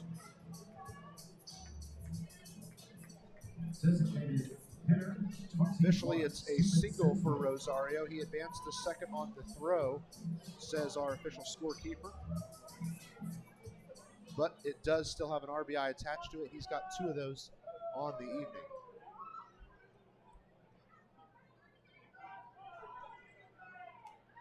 First pitch to Steven Sinsley. Low inside, ball 1. Got to be careful as a pitcher in a scenario like this. You're just starving to get out of an inning. You want to throw strikes, but if you give Steven Sinsley something to swing at, he'll likely take it out of the yard. Runner at second, 2 outs and a 1-0 count to Sinsley. Another inside pitch, ball 2. We saw Sinsley walk back in the 2nd inning, and that's because Cruz kept attacking the inside area. Didn't want him to extend the hands, put a ball in play. This is the time, if ever, for Sinsley to really get a hold of one. The wind is dying down out there, as it usually does here at about 8 o'clock at Bosse Field. Seems like it's almost clockwork. A 2-0 for Steven Sinsley. Crank towards right field. There goes Lujano back to the wall. It's off the wall. One run's surely going to score. Sinsley's trying to go for two. Stand up RBI double for Steven Sinsley, and the lead hits 5. All about putting those hits together. Evansville continues to do it, and now there is movement in the bullpen for Tri-City. 7-2 in favor of the Otters, and it's all the, I don't want to say small ball because there's lots of extra base hits, but it's just getting multiple hits in a row, setting yourself up for success, something that they have struggled to do in the last couple of weeks. This is a good spot to be in here in the middle innings, especially if Austin Gossman can settle into a groove in the next 2 or 3. J.R. Davis at the plate now. First pitch works just a bit outside for ball 1.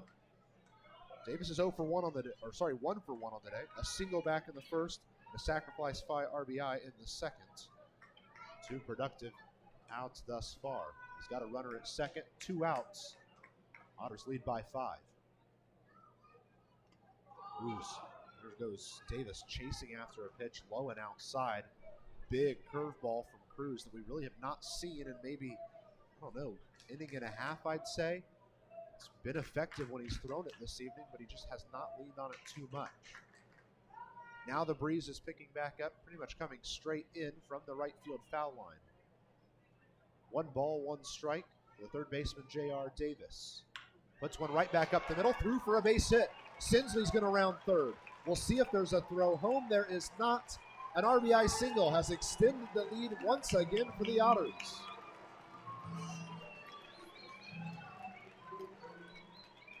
Four straight hits, 3 of them with RBIs attached to them. And every single one just digs the hole deeper and deeper for Tri-City. I mentioned there was movement in the pen. All the movement was apparently someone standing up and sitting back down. Nobody throwing for Tri-City right now. Zach Biermann, one of the league's best power hitters, who is on a power slump at the plate. There goes a stolen base attempt towards second. Davis is in there. My goodness, thought they might have had him with the tag on the helmet, and that is the argument from Culver. Culver thought for sure he had applied the tag on the helmet. Davis takes a second to stretch out. Looks like he might have came up a little bit shaken up after the stolen base, but it is a successful stolen base for J.R. Davis. And once again, the Otters have a man in scoring possession for Zach Biermann. The 1-0 for Biermann. Ooh, caught him in the zone. High inside pitch. Biermann thought it was too far in. It was not. Biermann was one of the league leaders and still remains to be one of the league leaders in home runs, as he still sits up there in the top 10, tied for 10th right now. But he's had quite a slump. He only has 1 home run in the last 24 days. Prior to that, he was hitting a home run at a pace of almost 1 every 4 games. Biermann ahead in the count, though. 2 balls, 1 strike.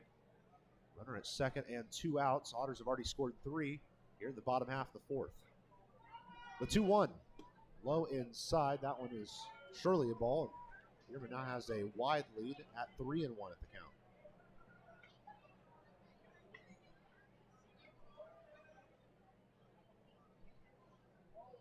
Otters trying to add to an already explosive 4th inning. A 3-1 count. Headed home to Zach Biermann. Right back up the middle, right at the shortstop. Culver, he brings it in for out number 3. Much needed out number 3 for Tri-City, but not before the Otters score 3 runs and expand their lead to 6.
And we welcome you back into the top of the fifth inning. Otters score 3 runs in the bottom of the fourth inning, and for the first time in what seems like 3 or 4 weeks, they've got good depth between them and the team behind them.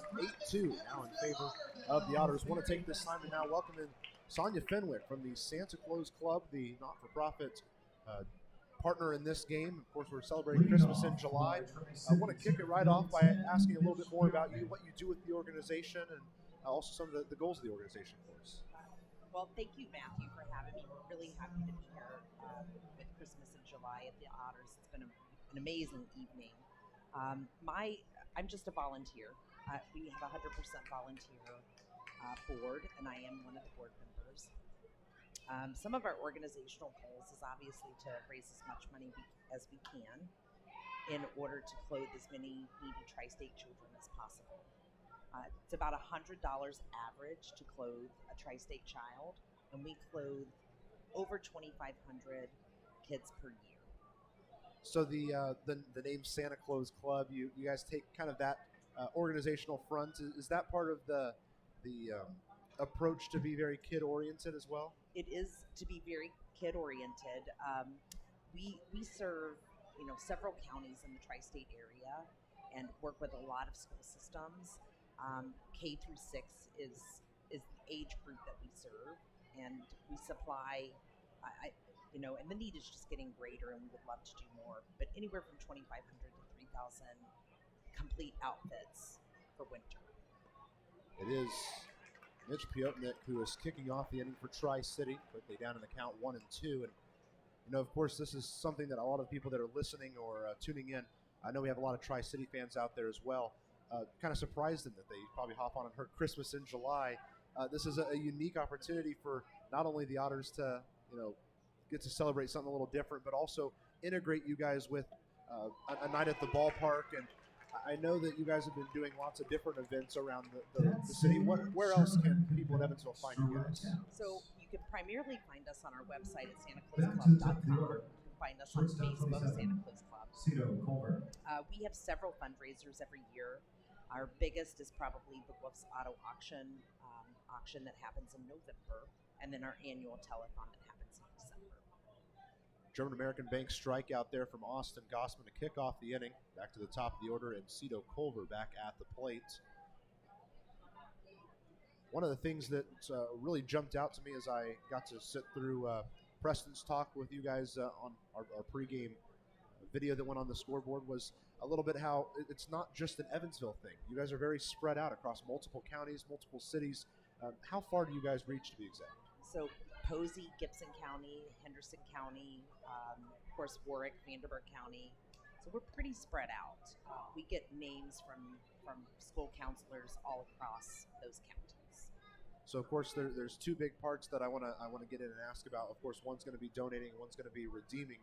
If you're someone who would like to donate to this organization, whether that be clothing or whether that be money, how can they do that? So we do cash donations. All of our kids get to shop sometimes for the very first time in their life for brand new outfits. So it's 100% redeemable certificates that we give them. So if they want to make a donation, they can visit our Facebook page or our website.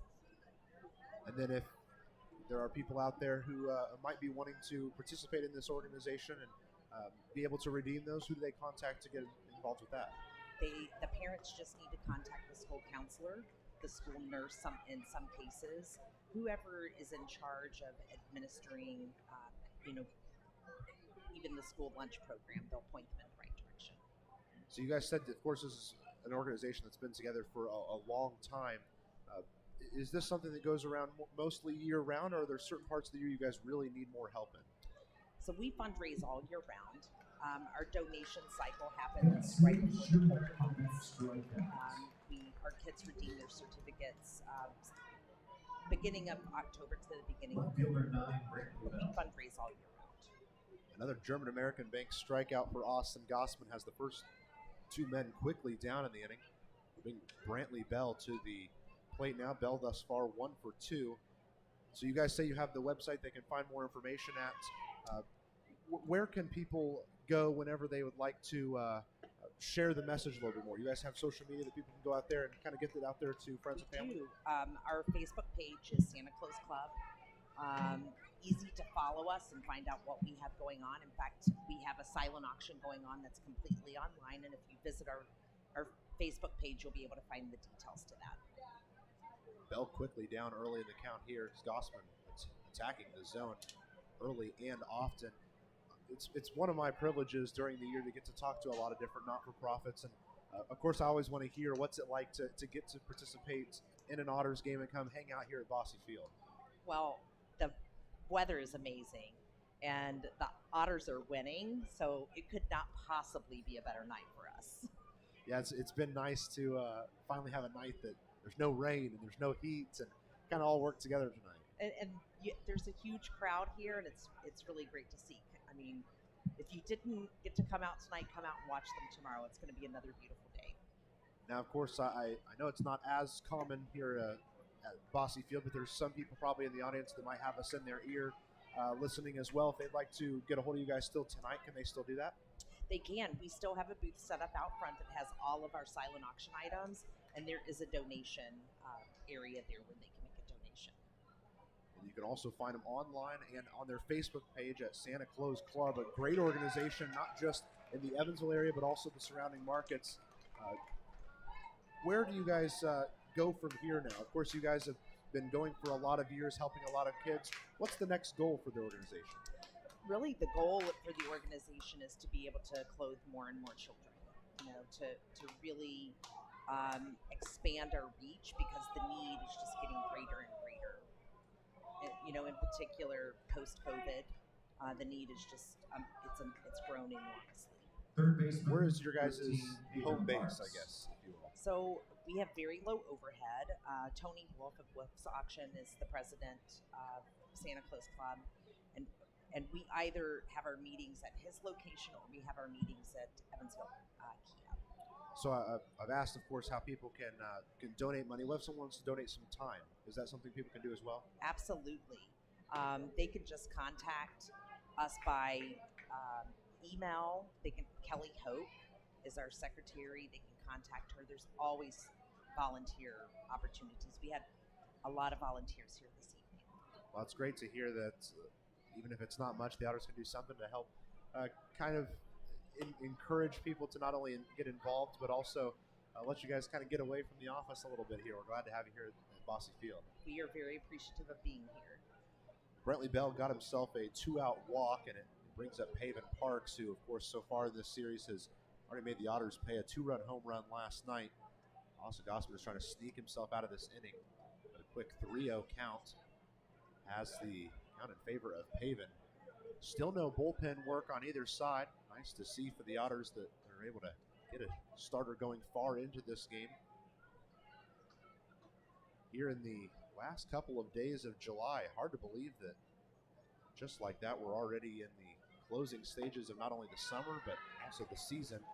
Finally, Gossman gets himself a strike. Another piece that good friend Taylor gave me here about you guys was that each kid has a certain amount of allocations for them each year. Is that something that if you guys were able to increase the amount donated and stuff, you guys could maybe up for some of those kids? So all the kids, when they go redeem their certificates, they get a complete outfit. They get a shirt, a pair of pants, socks, underwear, shoes, a hooded jacket or coat, and a pair of gloves. Some kids, we always say that's an average of $100. Some kids it may only be $80, and then some children it might be $120. It's really important to us to give them a complete outfit. Tri-City able to put a little pressure on Austin Gossman now. A hard hit double to right center field from Pavin Parks as runners at second and third with 2 outs. And the league's best RBI man, Dennis Phipps, makes his way to the plate now. 0 for 2 on the day. Might be the most important out of the day from Austin Gossman to get thus far. Bell has quick legs at third, so anything close in the infield, I'm sure there might be a play at the plate. First pitch home to Phipps stays outside. 4-1. For the people that you guys were able to bring to the ballpark this evening, how many are experiencing their first game here at Bosse Field? Do you know? I know in my group I have at least 3 people that are experiencing their first game, and that doesn't include the ones that are too young to not have experienced one before. I'm sure there's plenty of folks that are experiencing their first game. Well, my good friend Zane Claudefelter, our public address announcer here at Bosse Field, it just excites him so much when he gets to hear about people experiencing their first game here. I don't think there's anyone who loves the magic of this place more than him. And a night like tonight makes it kind of feel special when you've got a game that's going well, a weather that's cooperating, and giveaways tonight too is kind of happy for everybody, it seems. It is fantastic. It's a fantastic night to be at a ball game. Gossman finally has himself in a position where he can end this inning. 1-2 the count to Dennis Phipps. 2 outs, 2 on. Imagine we see something low and outside, try to get Phipps to chase. Long wait for the former Screaming Eagle Gossman. And the 1-2 fired home towards Dennis Phipps. Swinging strike 3, but he got a foul tip on it, so he'll live to see another pitch. It was the right idea by Gossman. Wind still off and on here at Bosse Field. It'll blow hard in from right field for 2 or 3 minutes, and then it'll be dead for 3 or 4. We've seen a home run stolen because of that, and then we've seen a couple of base hits kind of aided by it. Gossman looking in for his sign, ready to try once again on the 1-2, was inches away from ending the inning just seconds ago. He'll try again. The 1-2 to Phipps. Cranked down the left field line, just foul. Close play there. Evansville will hold on for a second. As soon as Gossman does grab an out, we'll be able to go to our Center Point Energy center point of the game. Keeping an eye in Washington, Pennsylvania. The Wild Things now up 5-1 against Quebec. Kind of looking like Washington might take the spot as the team to be feared in the Frontier League. As of today, they still sit 4.5 games up on Evansville in the West. Let's try it for a third time. Gossman fires home on the 1-2 to Dennis Phipps. Cranked out towards left. Rosario will go towards his right a little bit, bring it in for out number 3. It ends the half inning. We want to say a huge thank you to Sonia Fenwick and all of the Santa Claus Club for being a part of the Otters, not only this evening, but all season long. I'll continue to remind people where they can find you guys. Thanks for participating tonight. We wish you guys the best. Thank you for having us. Bottom of the 5th, coming at you next on the Otters Digital Network and Flow Sports. Don't go anywhere.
Celebrating the Center Point Energy center point of the game. Evansville leading 8-2. A very important flyout ended that top of the 5th inning as Tri-City was trying to put the pressure on, but they remain back 6 as we head to the bottom half of the 5th inning. Otters are going to have Elijah McNamee, George Khalil, and Justin Felix head to the plate here in the half inning. Big hit Matt, 0 for 2 on the day, looking to help break out of the little bit of a slump he's been in.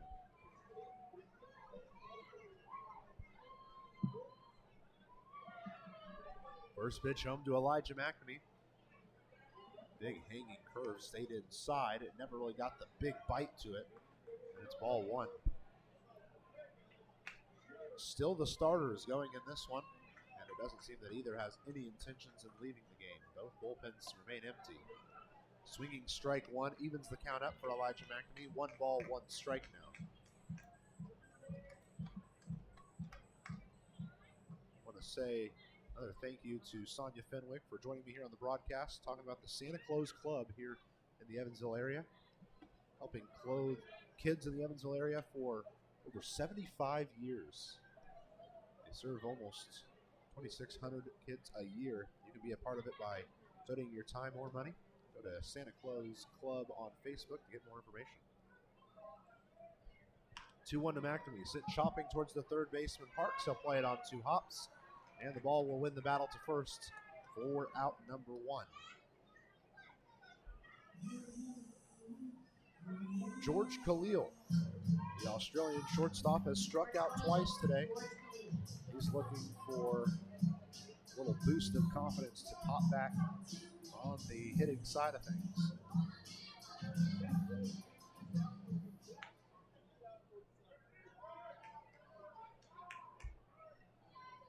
First pitch to George Khalil, taken for a called strike one, just under the elbows. Well, tomorrow doesn't look great when it comes to the rain. Could be seeing some here in Evansville. Keep an eye on the Otters' social media, including on Twitter at Eville Otters, on Instagram at Evansville Otters, or on Facebook. You can like the Evansville Otters there as well. I'll be able to keep you up to date with all of the news about the game tomorrow. 1-1 is bouncing in and half swung at by Khalil for strike 2. As always, assume the Otters are going to play. It takes quite a bit to have them not play. Just kind of depends on the amount of rain that falls. 1-2 to Khalil. Called strike 3. And Khalil's got a hat trick of strikeouts on the day.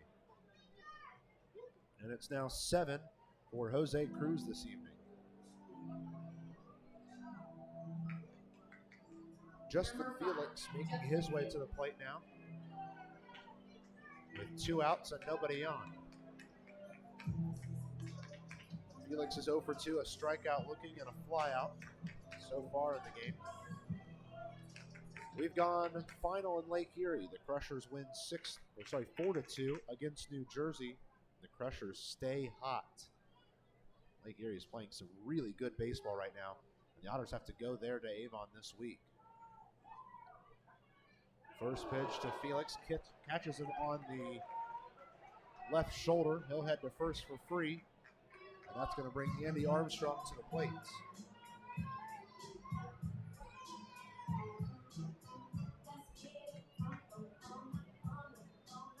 In the 8th inning, top of the 8th to be exact, the Florence Yalls currently leading Sussex County 5-2. In the bottom of the 8th, the Ottawa Titans are up 6-4 at Schaumburg. A solid game there for Ottawa as they look to win the series against the Boomers. Bottom of the 7th, Washington hanging on to their 5-1 lead against Quebec there in Washington, PA. And at Joliet, Slammers lead Trois-Rivières 8-1. They're in the top of the 7th as we speak. First pitch to Andy Armstrong with 2 out and 1 on. He half swings. They say yes, he did go for strike 1. In the Windy Cities, Empire State and Windy City are tied at 2 runs apiece. Reminder, if Empire State loses tonight or Sussex County wins tonight, the Grays are eliminated officially, mathematically, from postseason contention. Called strike evens the count up on 1-1 for Andy Armstrong. New York and Gateway doing battle in the 6th inning there at Gateway. The Grizzlies lead 6-4 in the top of the 6th. A 1-1 to Andy Armstrong, swinging strike 3 on a pitch that broke inside on him. That ends the 5th inning. We've played through 5 full. Evansville holding on to an 8-2 lead on the Otters Digital Network and Flow Sports.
Evansville Otters baseball on the Otters Digital Network and Flow Sports is presented by Old National Bank.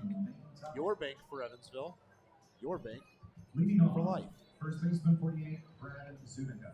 Top of the sixth, Zunico, Lujano, and Mercer due up in the half inning for the ValleyCats. They've got to get something figured out very quickly.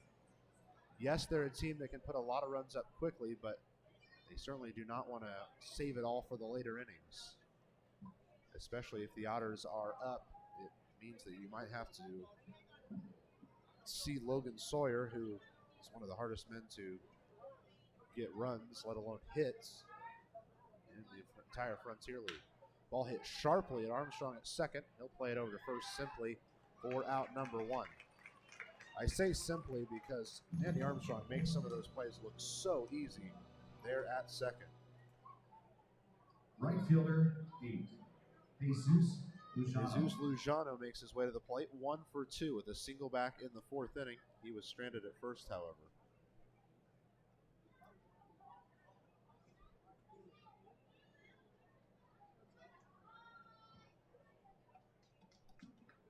A little bit of a wait for Gossman before he delivers the first pitch home. Catches the zone for a called strike.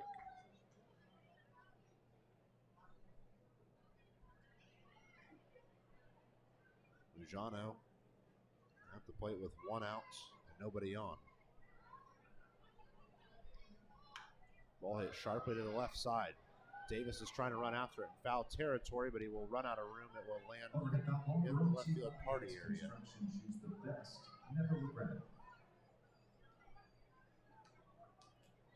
So everyone takes a couple seconds as we reset. 0-2 for Jesus Lujano. It sets up Gossman to get himself an important out here.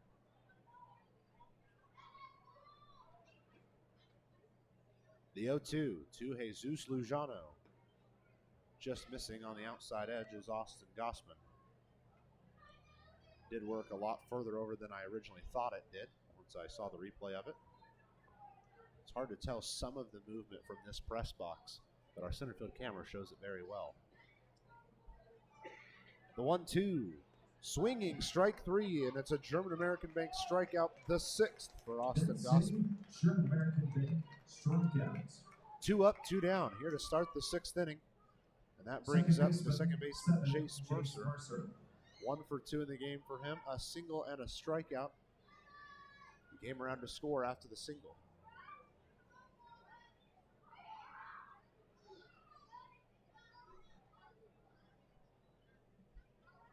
Defense is straight up for Jace Mercer, not expecting anything out of the ordinary. First pitch comes home. And Mercer lets it go by for ball 1. Mercer's strikeout, his last time up back in the 4th, was the first time the Otters have gotten him out all series long. He reached all 5 of his chances last night and then singled in his first chance tonight. A 1-0 for Mercer. Swinging strike 1. Way in front of that one was Mercer.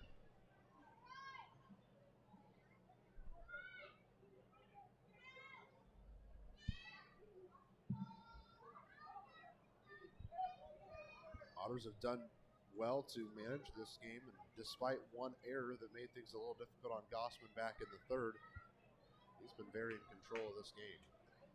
1-1 coming home. Half swing and a good check swing for Mercer as it was ball 2.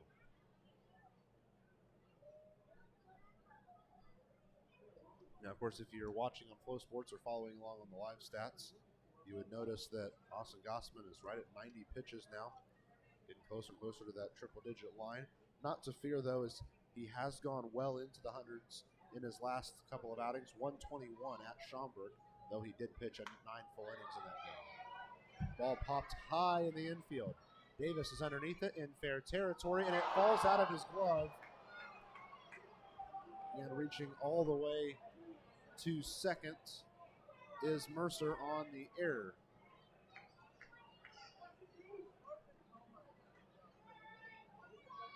Davis tried to put himself in a place to grab that one, and it just worked away from him. Two-base error as Jace Mercer makes his way to second now.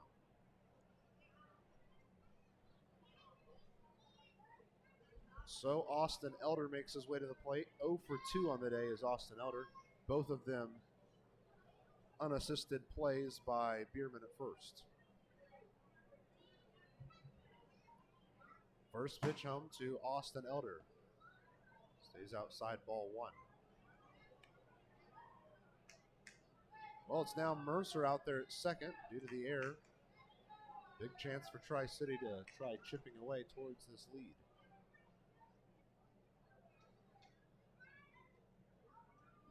A 1-0 for Elder. Stays a bit low for ball 2.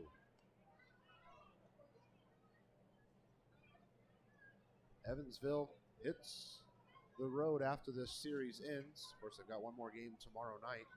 Then they're off to Avon, Ohio to face the Lake Erie Crushers, who are red hot.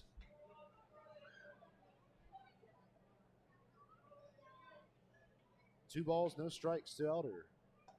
That one's good for a called strike 1, just underneath the elbows on the inside edge.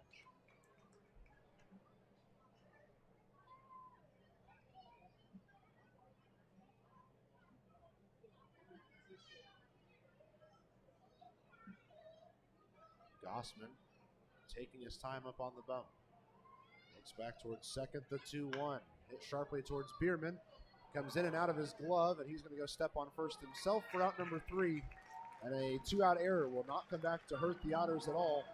We've played through 5.5. Evansville leads this one 8 runs to 2.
To the bottom of the 6th we go. Evansville leads by 6 runs. And they'll look to extend that lead. Miles Gordon, Brian Rosario, and Stephen Sinsley due up here in the half inning.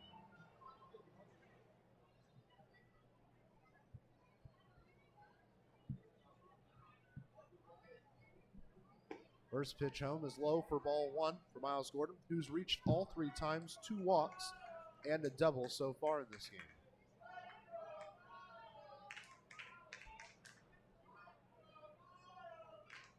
A 1-0 coming home.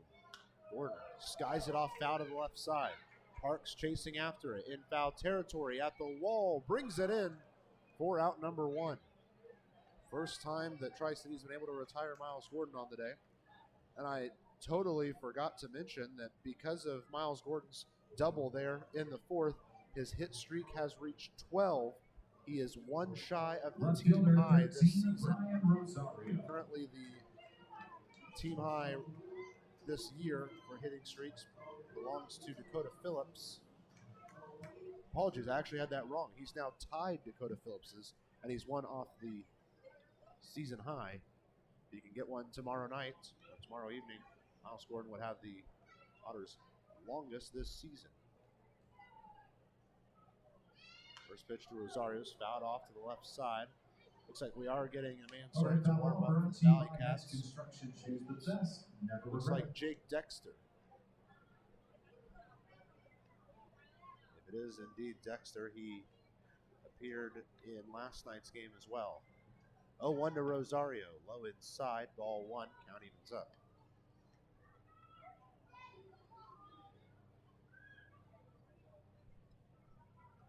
Jose Cruz has just passed the 100 pitch line, but he's still going strong. A swinging strike by Rosario puts Rosario down a little bit.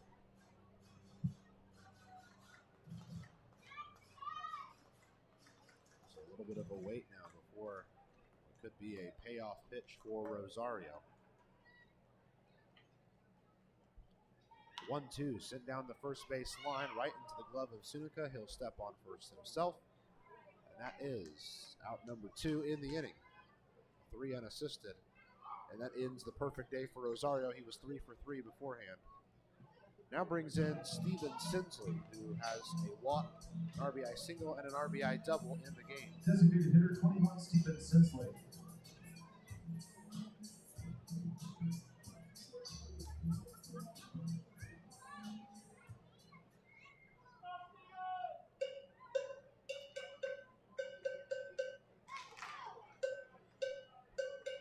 Sinsley ready on the first pitch of this at-bat. Big curveball to stays on the outside edge for ball one.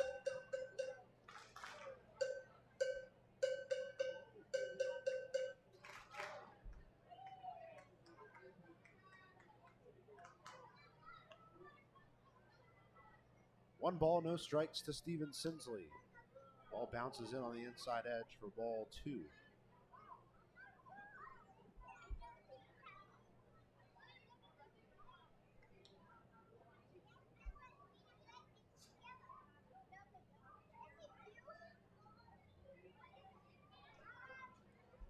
(2-0) for Sinsley. Cranked down the right field line.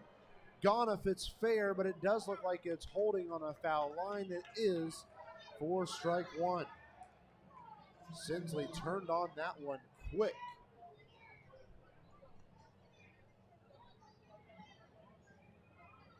Steven Sinsley will hope to do that same thing.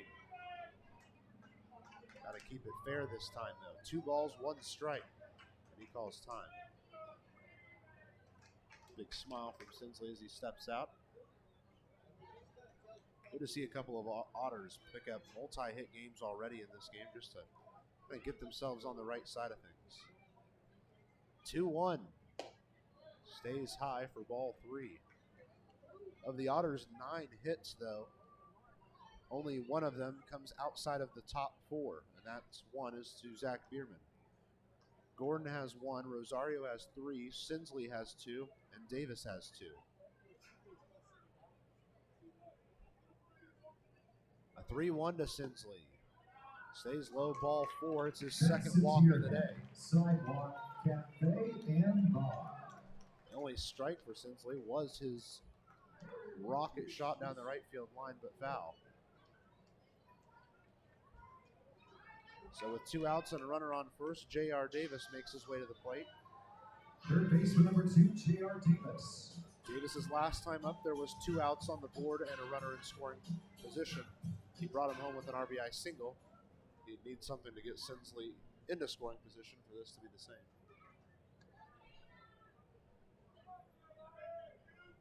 First pitch home to J.R. Davis, kind of off the edge of the bat, and into right field for a base hit. There goes Sinsley. He's going to hold steady at second, however.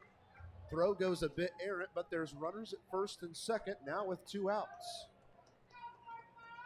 And Davis has 3 hits in the game. That'll help the Otters, and it's going to cause a discussion up there on the bump. Could we see the game's first pitching change? They are fist bumping as if that could be it for Jose Cruz, and indeed it is. We'll let you know who could be coming in for him Right after this, Otters lead in this one, 8-2 on the Otters Digital Network and Flow Sports.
Pitching change needed for the Tri-City ValleyCats. Jake Dexter will appear in his second straight game.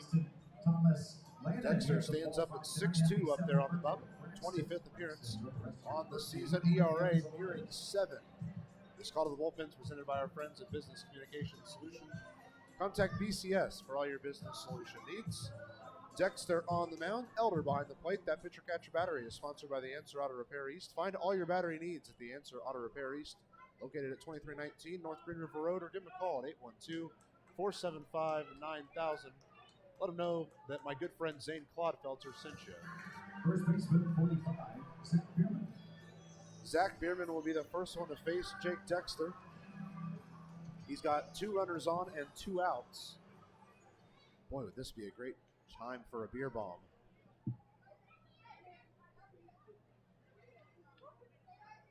First pitch to Zach Biermann. High inside, called strike. He really does not like swinging at those pitches, yet they're almost always called strikes on him.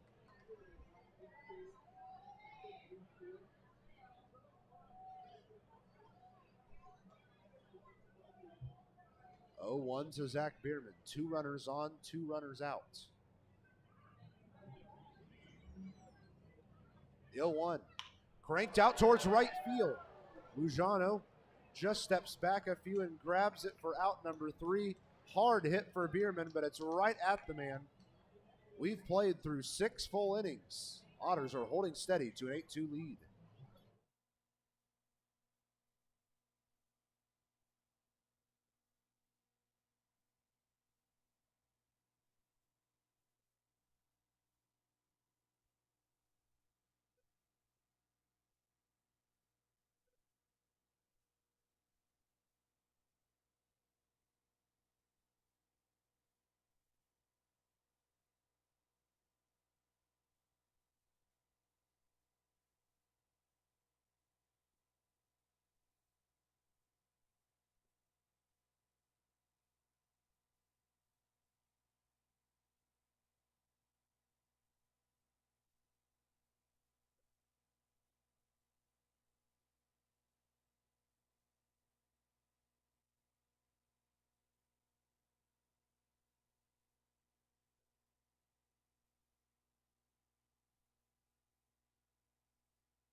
And we head to the back third of this game.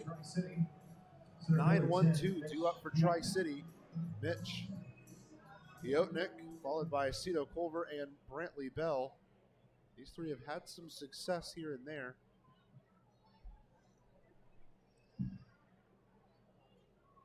Piotnik is 0 for 2. Reached on an error in the third, came around to score. Also struck out in the game. First pitch home from Gossman.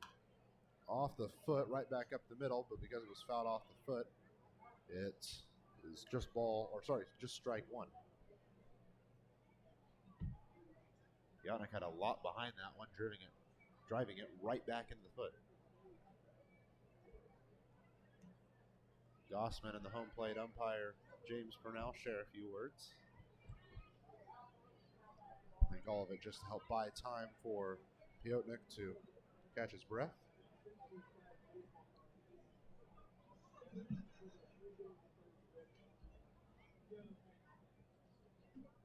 0-1 for Mitch Piotnik. Nobody on, nobody out. As we're starting off this 7th inning. The 0-1. Zoomed out towards left center field. It's going to be extra bases. Well, I say that, and then Miles Gordon got there in a hurry, limiting it to just a really hard hit long single. Going back to the top of the First order base hit of the day for Piotnik. Shortstop 27, Cito Culver. So Cito Culver now makes his way to the plate. 1 for 3, an RBI single in the third. Also has a ground out and a strikeout thus far of the game.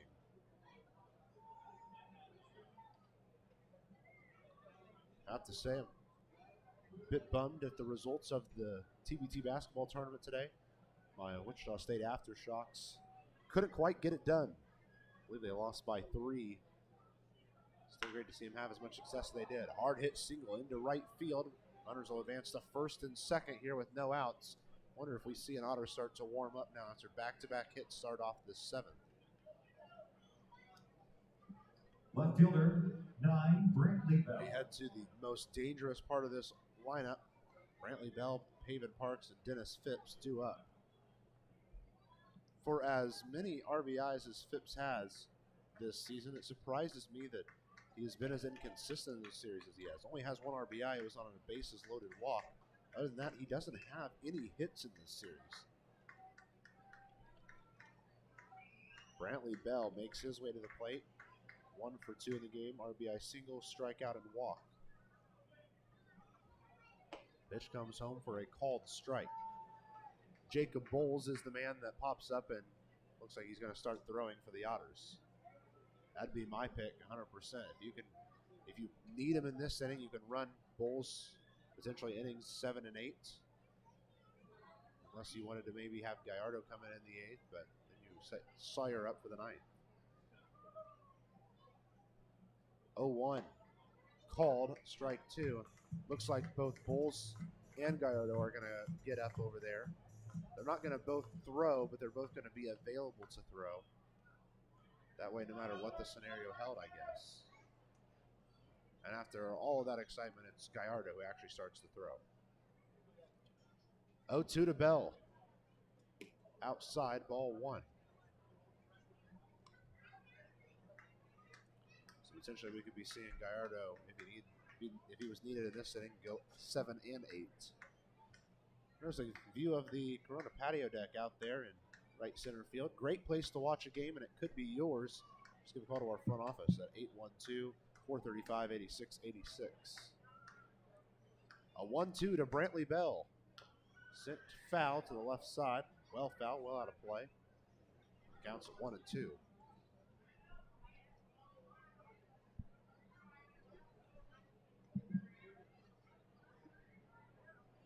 Gossman taking a little bit extra time to reset before the 1-2. This is a big at-bat. Do not want to allow Bell to get on, especially don't want to let the bases be loaded with no outs.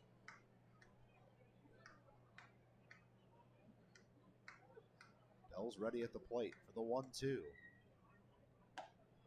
Gossman just misses on the outside edge.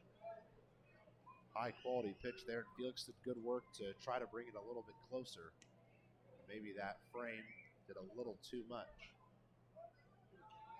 The Again, it's Augie Gallardo warming up for the Otters out in the right field bullpen. A 2-2 for Brantley Bell. A half swing, and it's a called strike 3. German-American bank strikeout, number 7 on the day for Gossman, is a much-needed out. Now the Otters can get out of the inning with a double play.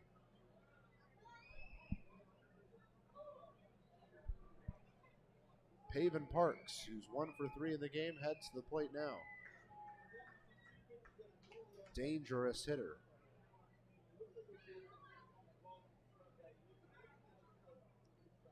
Long wait for Gossman up there.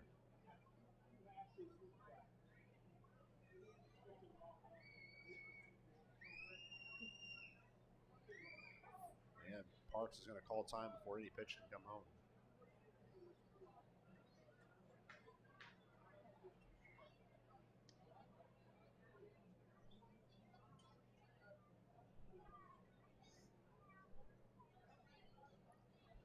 Paven Parks ready at the plate for a 1-out opportunity.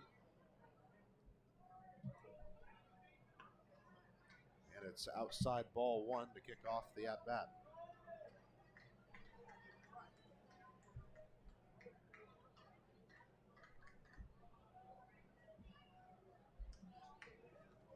One out count to Paven Parks. There's 1 out and 2 on. This is really, for me, I think the chance that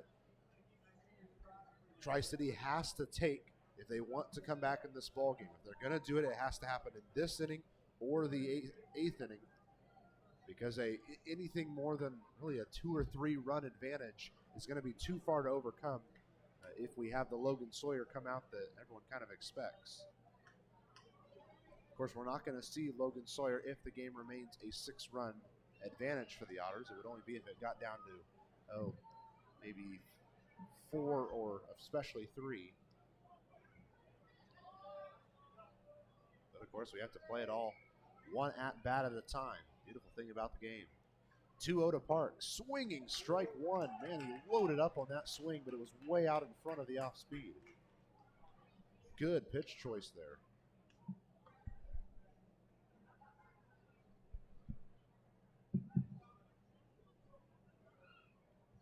Two balls, 1 strike for Paven Parks.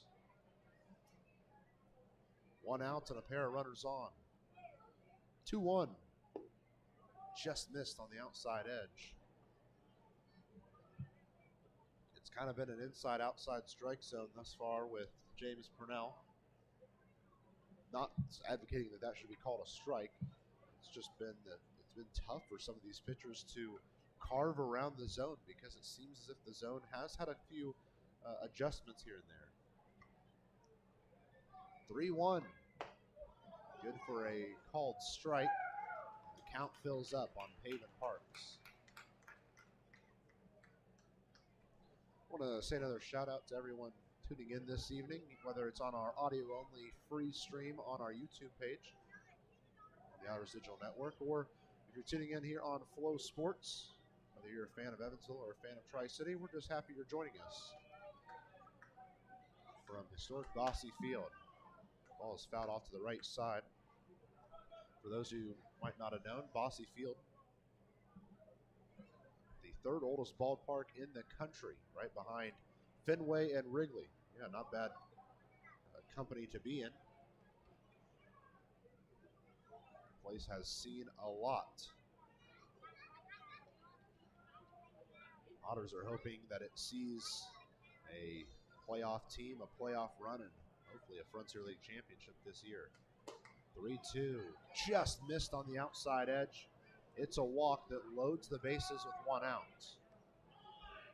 And Andy McCauley and Max Peterson, not happy with it, is something they said got the attention of the home plate umpire James Purnell, who turned and said a few words.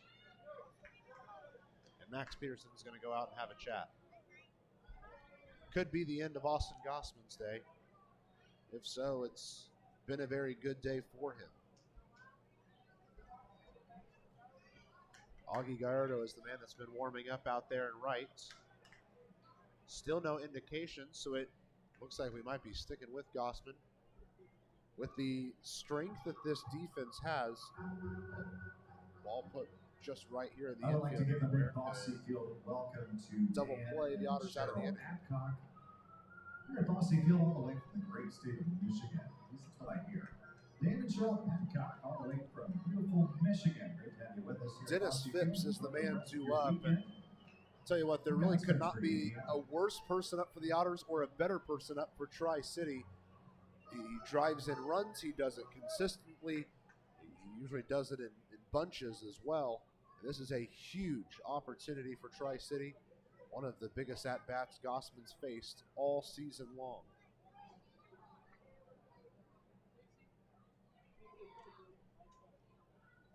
Gossman glances over towards third. Here comes the first pitch to Phipps, who cranks the ball foul. He was way out in front of that one.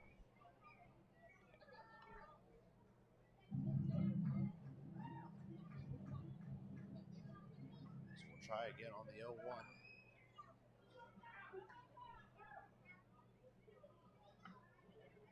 A little bit of a wait here before the 0-1.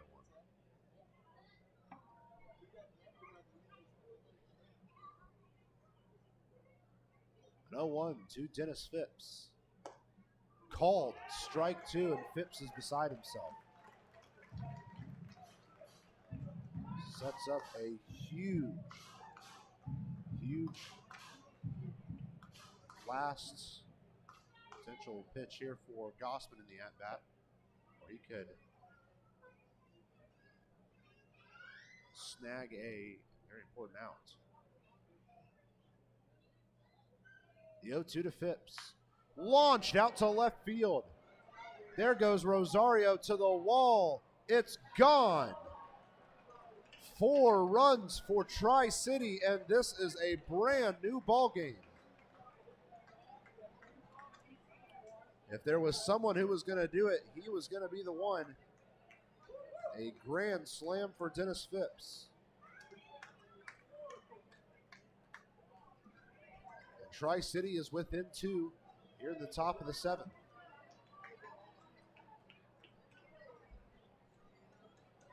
That might do it now for Austin Gossman. Yes, it will. We take a quick break because the Otters are going to bring a new arm out here onto the mound as it's now 8-6 in favor of the Otters here on the Otters Digital Network and Flow Sports.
Augie Gallardo will get the nod for the Otters out of the bullpen, looking to close out this 7th inning and keep Evansville ahead now as they're only just up by a pair of runs. This call to the bullpen is presented by our friends at Business Communication Solution. Contact BCS for all your business solution needs. Gallardo on the mound, Felix behind the plate. That pitcher catcher battery is sponsored by The Answer Auto Repair East. Find all your battery needs in The Answer Auto Repair East, located at 2319 North Green River Road. Give them a call at 812-475-9000. I'm told that Zane Clodfelter from the Otters sent you there.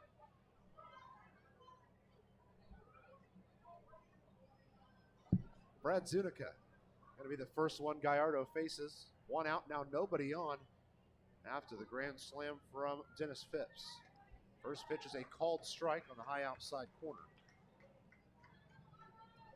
Because there's nobody on, we can't officially close the book. On Austin Gossman, he gives up 6 runs, 5 of which were earned on 8 hits and 6 1/3 innings. Called strike 2 on Zunica now. In the 6 1/3 innings, Gossman walked 2, struck out 7, and of the 115 pitches he threw, 76 were strikes, probably not quite the ratio he wanted there. An 0-2 to Brad Zunica. Big curveball, just missed the outside edge. Nice pitch there from Gallardo. Well, in the top of the 9th inning, the Washington Wild Things now up 8-3 on Quebec. Just a couple outs away from claiming that series, potentially claiming the throne as the top team in the Frontier League right now. Also, we have a final from Florence. The Yalls win 5-3 against Sussex County, setting up a rubber match tomorrow.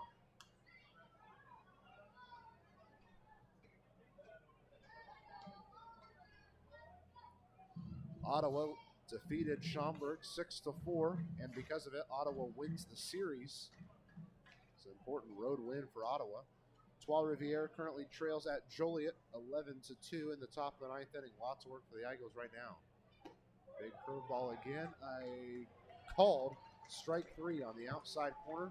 Gallardo snags out number 2. German American Bank strikeout, the first of the day for Augie Gallardo. Right fielder, 8, Jesus. Gallardo's playing in his 144th career game. Jesus Lujano at the plate now. 2 outs, nobody on. First pitch home is a called strike 1.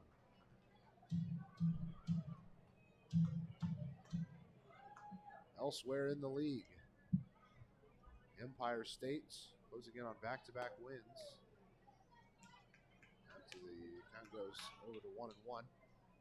Looks like the Windy City Thunderbolts are down to their last 2 outs in this game. I do believe it would be the first time all year Empire State's had back-to-back wins. The 1-1, low outside.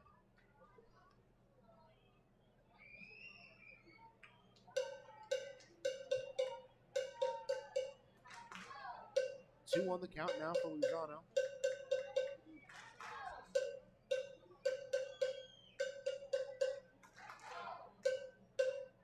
Here comes the 2-1. Swinging strike 2. Lujano falling into the opposite batter's box and swung so hard on it.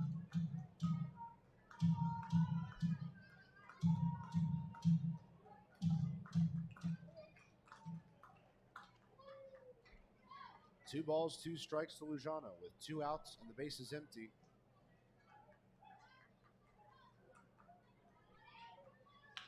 It's grounded towards Armstrong at second. He'll play over to first for out number 3.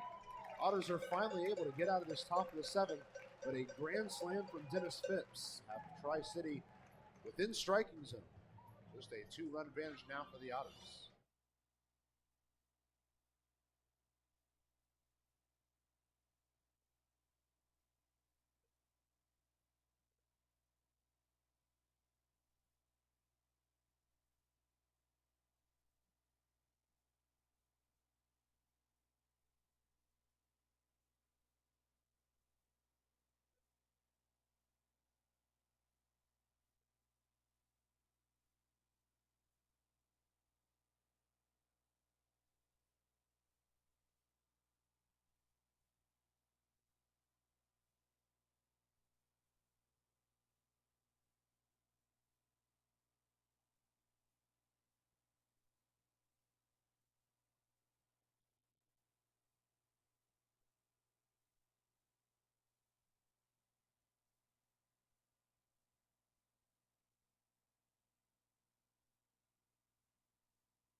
To the bottom of the 7th we go.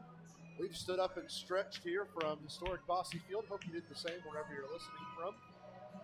And we're glad that you chose to spend your evening with the Evansville Otters and Tri-City ValleyCats here on the Otters Digital Network and Flow Sports. Jake Dexter is holding firm on the mound for Tri-City. A little sidearm throwing up there.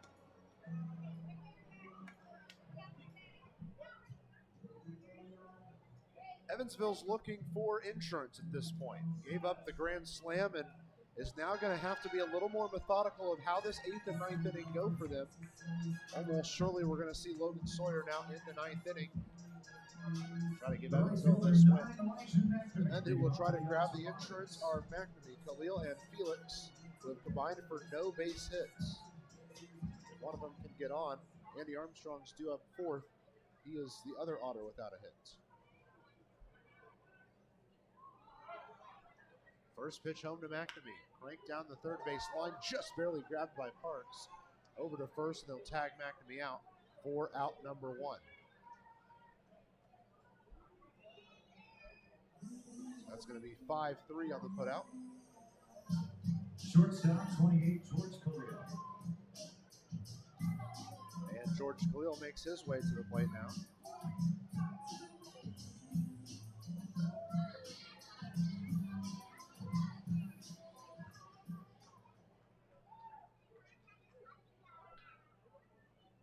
George Khalil.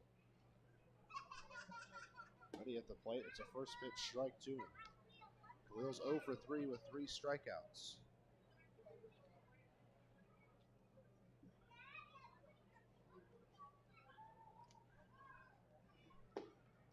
A ball laid off for ball 1. And the game has just ended. Empire State has won back-to-back games the first time all season. Not only did they win, Sussex County lost, so Empire State not eliminated from playoff contention yet. They have lived to see another day. Do not close the door on the Grays yet.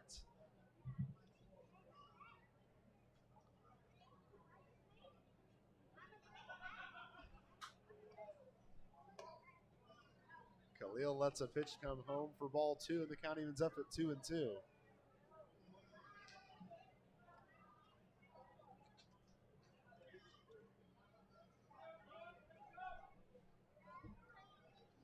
Two to Khalil. Just barely graced back up, and it said it was fouled. So the count remains at 2-2.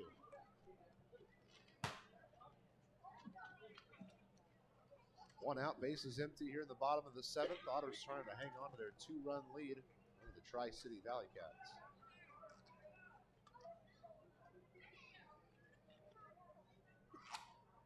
Two to Khalil. Zoom down the third base line, just foul.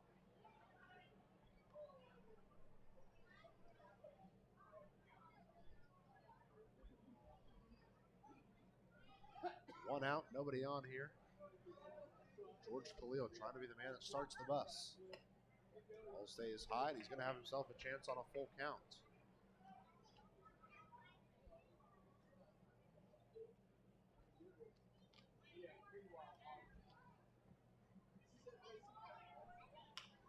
Ball just barely graced down the foul line. It's just a hair foul. Very close.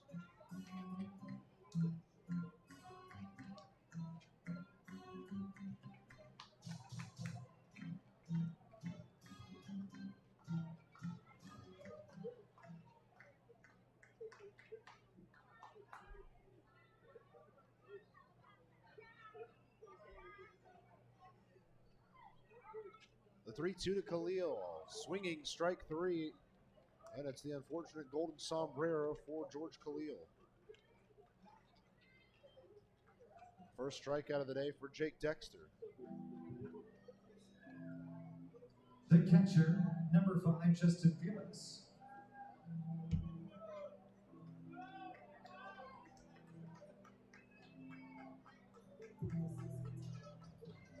Justin Felix at the plate now. He's reached base once on a hit by pitch, but he is one of the few Otters that's still looking for that first elusive hit.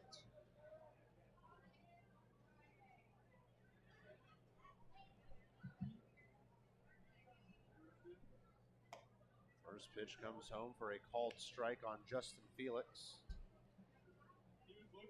Lots of games starting to go final. Washington has defeated Quebec 8-3 and have won the series. Gateway is still leading New York 8-7. They're in the top of the 8th inning. Joliet is trying to hold off Trois-Rivières, who's putting together a little bit of a 9th inning comeback. They now trail just 11-4 in the top of the 9th. By the way, with the win by Empire State, they've won their first series this year. Their first series as a franchise.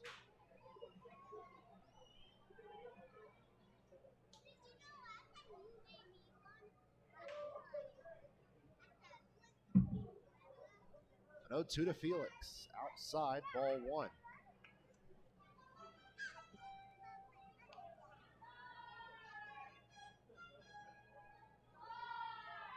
So we take a few seconds as we reset before the 1-2 for Justin Felix. 2 outs. There is nobody on base. 1-2 falls low and outside, and the count evens up at 2 balls, 2 strikes.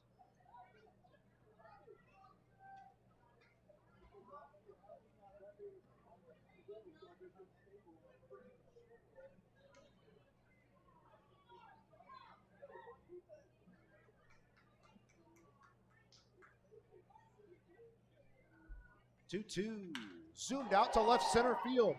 Rosario or Bell towards the wall, and it is gone. Justin Felix sends one over the wall.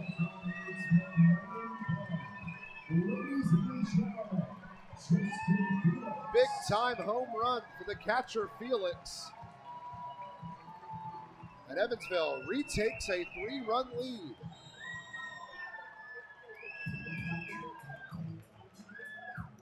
Second baseman number 8, Armstrong. Hard hit ball by Felix. To left field, gives him a solo home run. His first one in some time. In fact, to find the last one from him, you have got to travel a long way back, all the way back to the 1st of July at Gateway. First pitch to Armstrong, dropped into right for a base hit. And the bus is a-moving.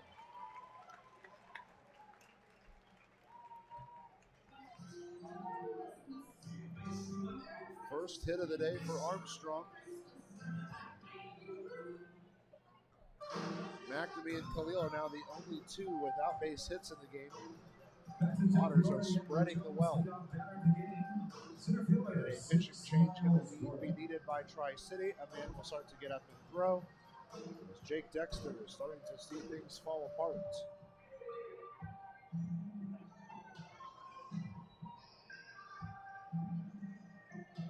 Good to see Evansville have a chance of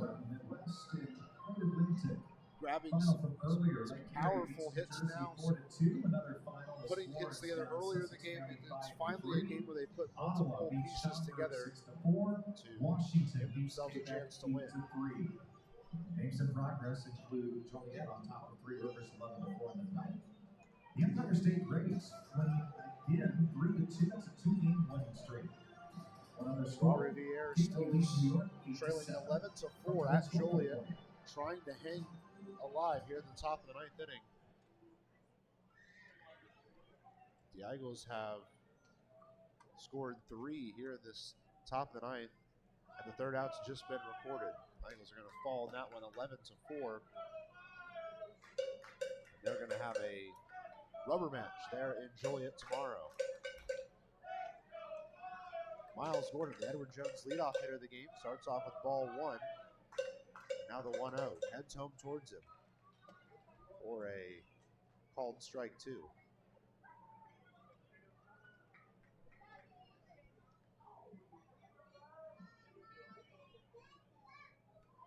They're expecting Gordon to pull the ball to the right side. And the 1-1 is swung on and missed. Gordon falls back in the count, 1 ball, 2 strikes. There's Armstrong over there at first. He is quick.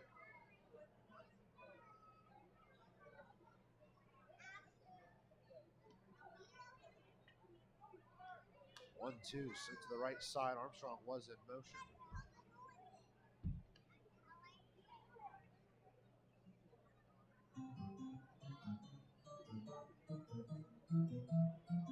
So their running back is Armstrong, as Miles Gordon looking to keep this inning alive for Evansville, which was highlighted by a Justin Felix home run.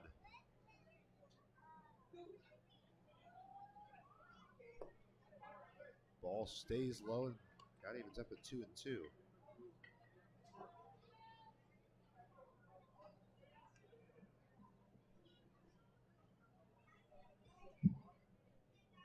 Two balls, two strikes to Miles Gordon with 2 outs and a runner on first. And it's a called strike 3 that'll sit down Miles Gordon. Ladies and gentlemen, your attention. We head to the 8th. Evansville is leading this one 9-6.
And we are just getting set for the top of the 8th inning here. Augie Gallardo returning on the mound for the Otters, who are looking to now hold on to their 9-6 lead. They were able to grab an extra run on the Justin Felix home run. First pitch swinging is Jace Mercer.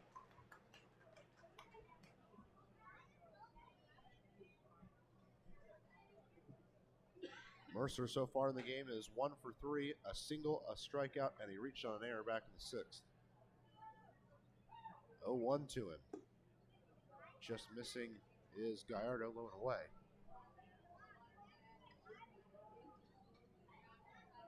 Count evens up at 1 ball, 1 strike for the second baseman, Mercer. Big curveball falls in for a called strike.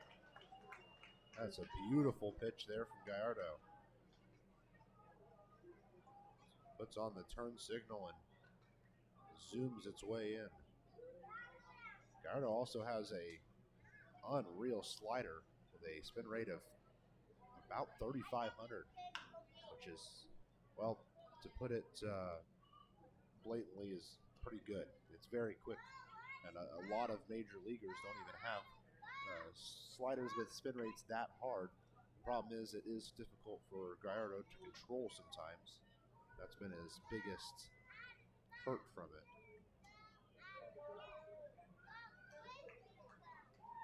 A 1-2 to Jace Mercer. Sent sharply towards Biermann. Takes a weird hop, but he brings it in anyway. They'll step on first for out number 1.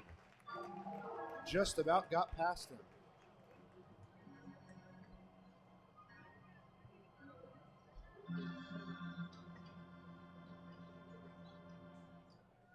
The catcher, 19, Austin Elder.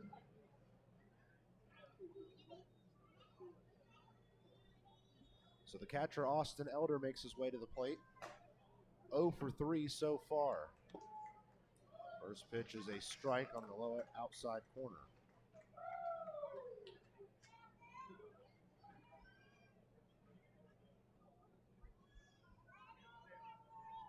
An 0-1 is foul tipped back into the netting, and Elder's quickly down 0-2 in the count.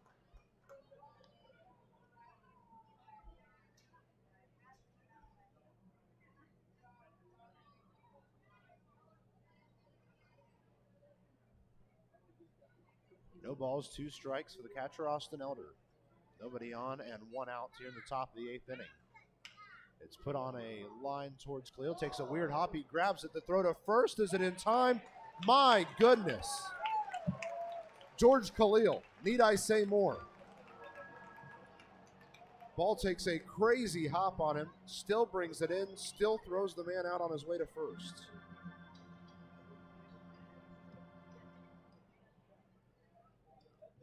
Center fielder, 10. When George Khalil and Andy Armstrong are on top of their game, those two are really hard to stop. Mitch Piotnik making his way to the plate, 1 for 3 on the day for him, a single back in the 7th. Chases a pitch low and away for strike 1.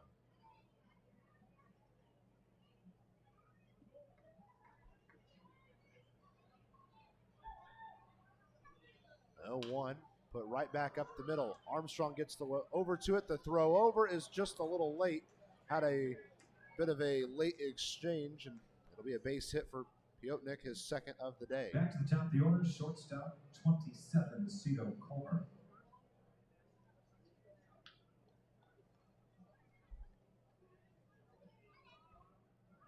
By the way, with Ottawa's win against Schaumburg, they have hit 40 wins. They're the 3rd team to do so in the league.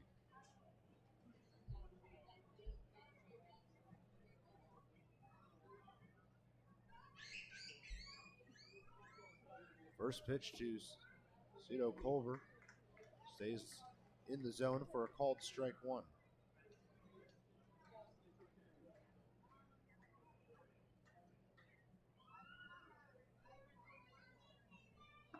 Oh, 2 outside, or 0-1 outside, evens the count up at 1 ball, 1 strike.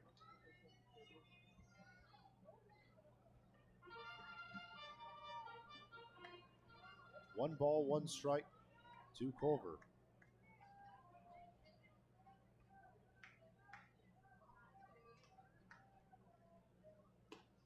Big curveball just stayed on the outside edge.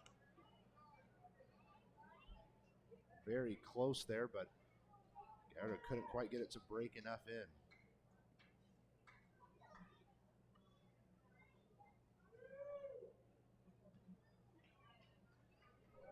A 2-1 is sent bouncing foul to the right side. There was a man in motion, but it won't matter.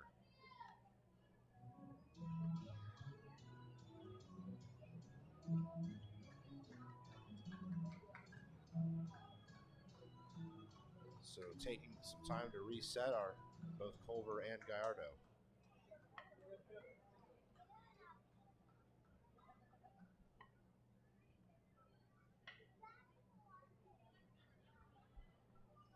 A 2-2 to Cito Culver with 2 outs. Sent right back up the middle. Gallardo will pick it up. The throw to first is in time.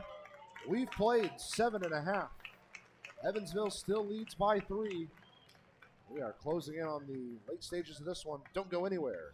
Bottom of the 8th coming at you next on the Otters Digital Network.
want to remind you that Otters Baseball on the Otters Digital Network and Flow Sports is presented by Bud Light.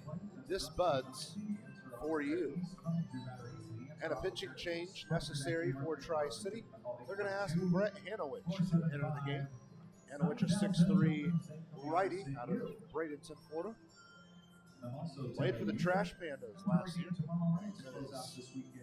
His 7th appearance now for Tri-City.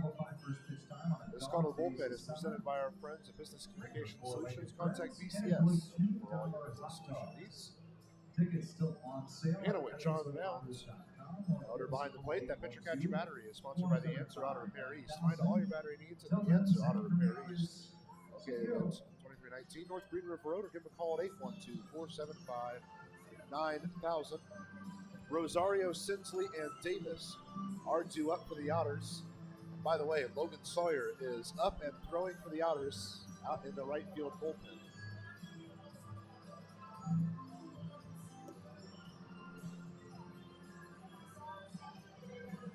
Last warm-up pitch has been tossed, and we are ready for Brian Rosario to make his way to the plate.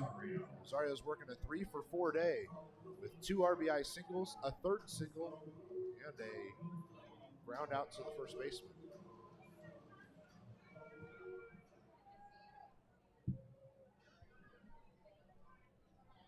Rosario, a talented batsman, as it has not taken him long to find success in his first few games here with the Otters. Keep in mind, Rosario, still a rookie. This is his first opportunity in professional ball. First pitch stays low. 4-1 on Rosario.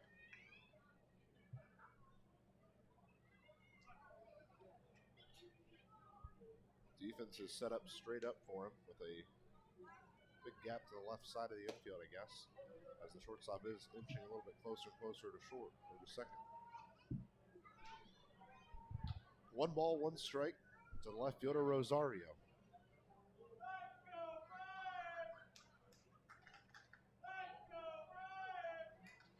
Hanowich fires home on the 1-1.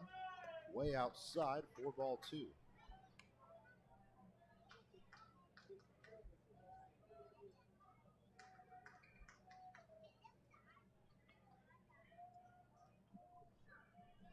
Two balls, 1 strike. Rosario takes a pitch inside. He's way ahead in the count now, 3-1.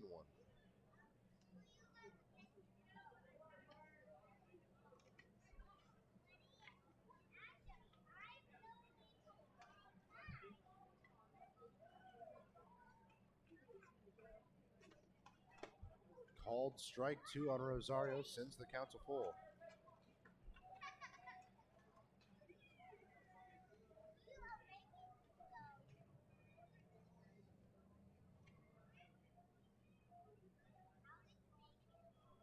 A 3-2 outside ball for Rosario. Will start off this 8th inning with a leadoff walk. That's a Deerhead Sidewalk Cafe and Bar.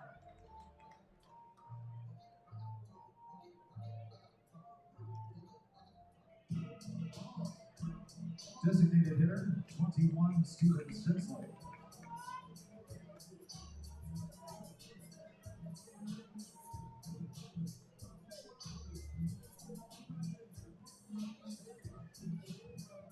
Steven Sinsley, who smoked a ball down the right field line earlier in the game just to have it stay foul, is sitting on an RBI single and an RBI double thus far, alongside 2 walks.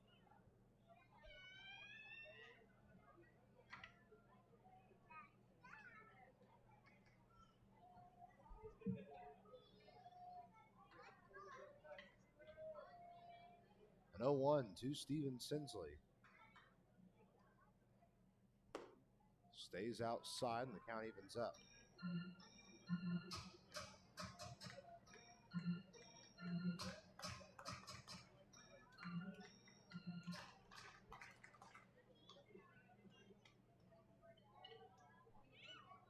One ball, 1 strike for Steven Sinsley.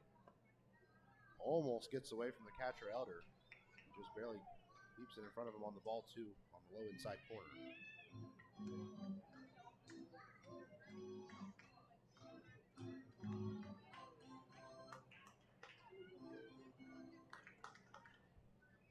The runner at first is Brian Rosario. He had the leadoff walk.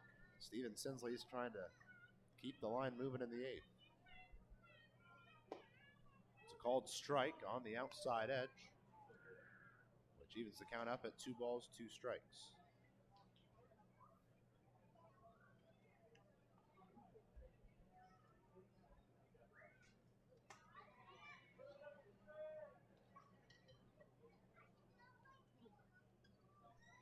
The 2-2 stays low inside, and Sinsley's got himself a full count opportunity.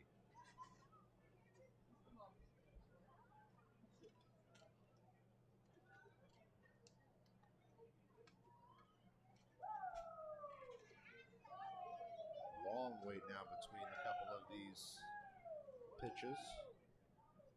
As the 3-2 comes home.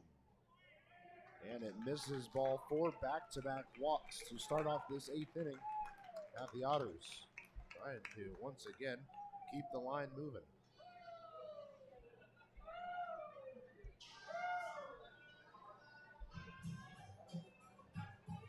That's a Tierhead Sidewalk Cafe. J.R. Davis making his way to the plate. To J.R. Davis. Davis has 3 base hits. One of them has an RBI attached to it, as well as a sac fly RBI.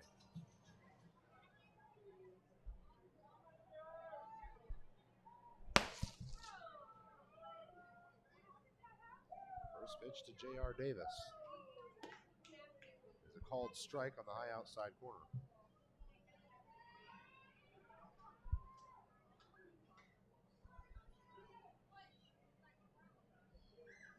J.R. Davis really needed a game to blow open his couple of weeks, and this might be the one.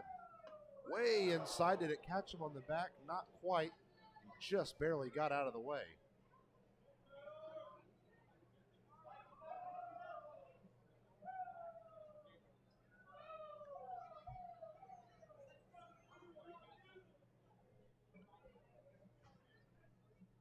A 1-1 to J.R. Davis.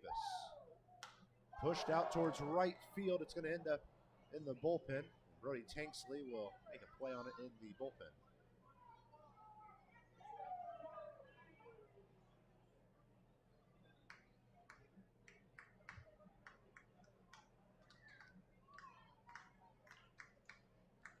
One ball, 2 strikes.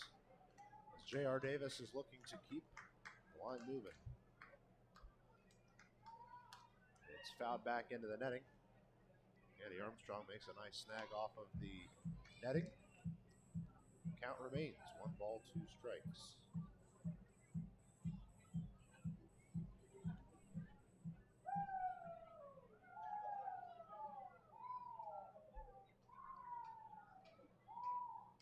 J.R. Davis steps back in as the 1-2 stays low outside. Great stop by Elder.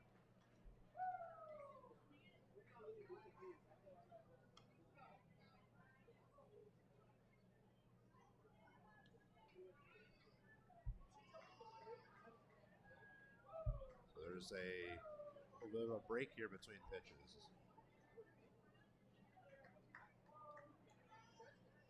Now J.R. Davis steps back in before the 2-2.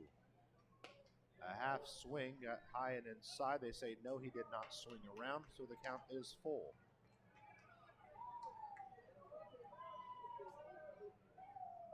By the way, Chase Dawson hit another triple tonight for Schaumburg. Stop me if you've heard that before.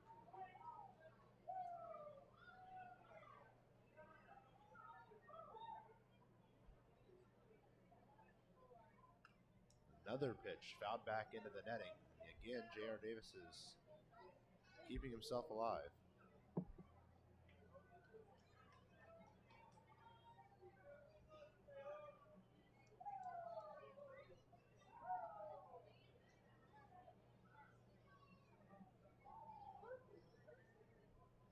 Long wait before the next pitch, and now home plate umpire James Purnell will wipe off home plate.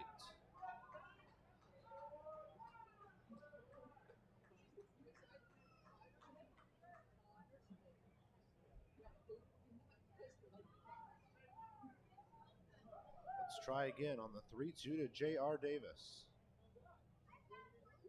Right back up the middle, through for a base hit. There goes Rosario around third. They're not going to throw towards home. In fact, it's an errant throw that Sinsley's going to make it to third on. And everyone will advance. Davis scores on an RBI single. Rosario scores on Davis's RBI single. And then Sinsley reaches third. Davis reaches second on an error on the throw. First baseman, 45, Zach Biermann. So now Zach Biermann heads to the plate. Runners at second and third.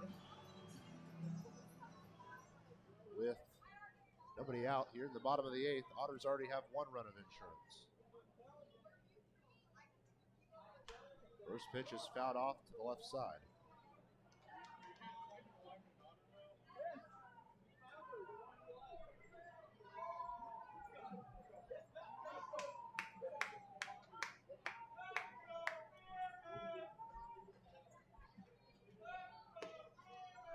Pitch comes home and count evens up at 1 ball, 1 strike. Would be a great chance for a beer bomb here.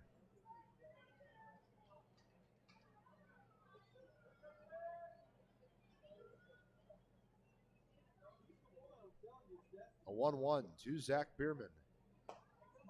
He check swings and it's a called strike 2.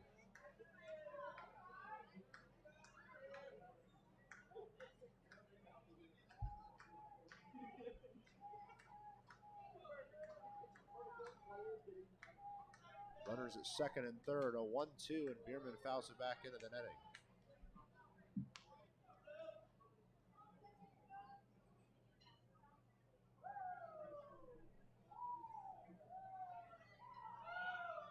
One-two count. Biermann trying to add to the Otters' lead. Swinging, strike 3, and he'll sit down with a K. Frustrated on his way back to the Otters' dugouts. First one of the game for Hanover. That'll bring up the right fielder Elijah McNamee. With 1 run already across and 2 runners in scoring position. I think I hear a Mississippi State cowbell out there.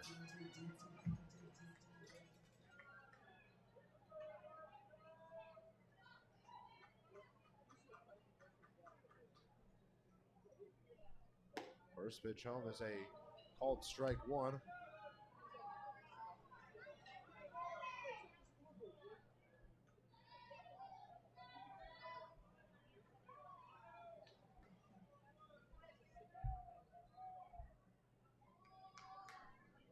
Oh, 1 misses outside. Count evens up now.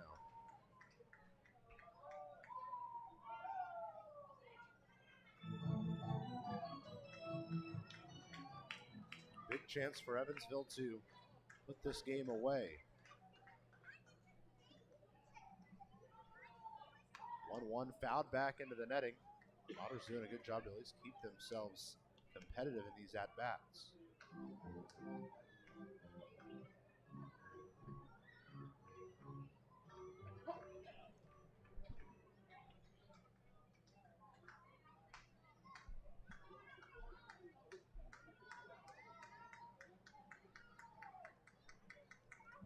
Try again on the 1-2 to Elijah McNamee. Low outside, good stop by Elder.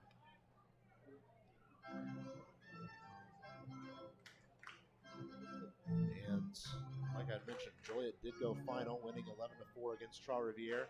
We have a final from Gateway. The Grizzlies defeat New York 8-7. So this is the final game to complete this evening. 2-2 swung on and missed by McNamee. He'll sit down with a strikeout, back-to-back Ks for Hanover.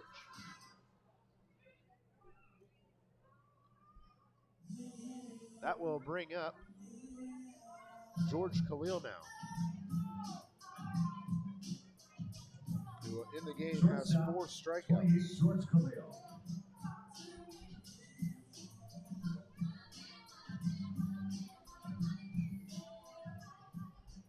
Runners at second and third with 2 outs. The Australian will be the next one in line to try to bring a run home. Fouls a pitch off to the right side.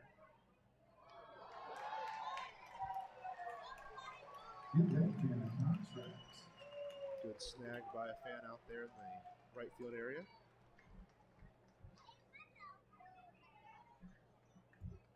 Oh, 1 to George Khalil. Swinging strike 2 on a high inside pitch. Does look like Logan Sawyer, regardless, is going to be coming into this game, even though it's not a save situation for him. More important to bring in your best guy to close the game out. 0-2. Called, strike 3, and it's a 5th strikeout for George Khalil. 3 straight strikeouts in the bottom of the 8th inning, but not before the Otters score one more run of insurance. We head to the 9th inning, and the Frontier League's best closer enters the game. The conclusion of this one comes at you next on the Otters Digital Network and Flow Sports.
Top of the 9th, Frontier League's best closer.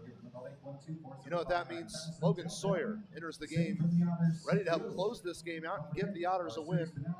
6'4" righty out of Knoxville, Tennessee.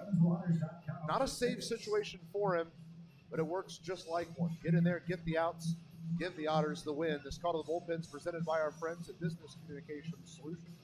Contact BCS for all your business solution needs. Logan Sawyer on the mound, Felix behind the plate. That pitcher catcher battery is sponsored by the Answer Auto Repair East. Find all your battery needs at the Answer Auto Repair East, located at 2319 North Green River Road, or give them a call at 812-475-9000.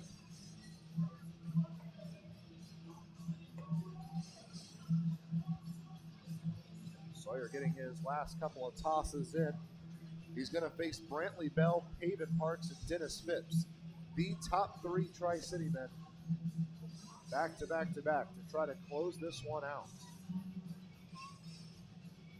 The Otters can grab this win. It sets up tomorrow's rubber match.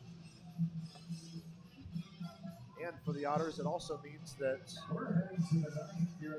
they will have at least one win against every single team in the Frontier League this year, as this is the final team they needed to play.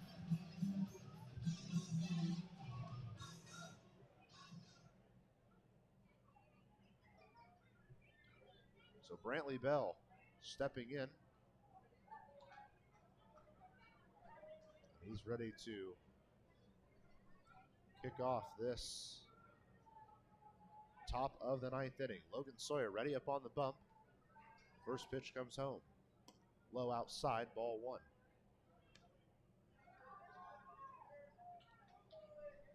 Find the last time Sawyer appeared in a game. You have to go back to that first game against New York. He had a 1-inning save where he gave up 1 hit, no runs, and struck out 2. 1-0 stays low and outside. He's behind the count 2-0.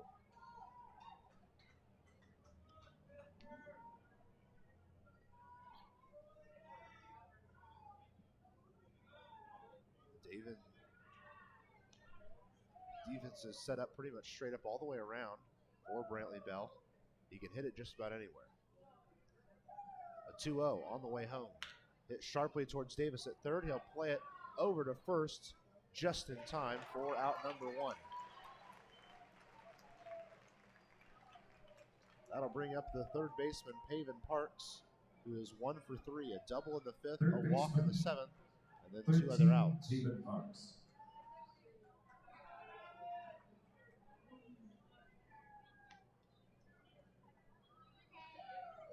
This is the final game of the night in the Frontier League. Lake Erie defeated New Jersey 4-2.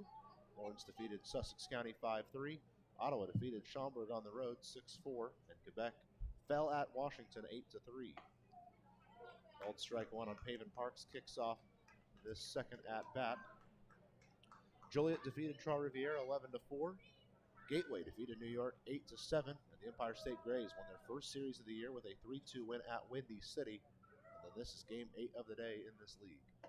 0-1 swung on and missed by Paven Parks, and he's down to his last strike quickly. But you know what? A lot of this series, we've seen Paven Parks fall back 0-2 in the count, but then very quickly storms back and counts. He's done it very often.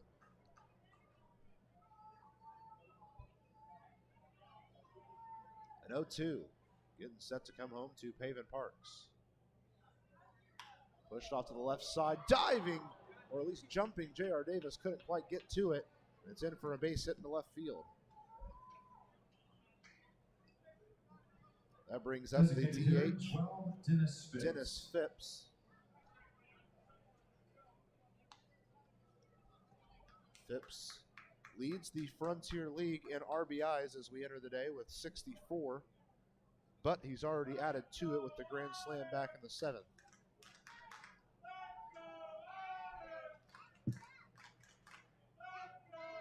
First pitch to Phipps on the way home. We're at ball 1 on the outside edge. Felix tried to help it a little bit.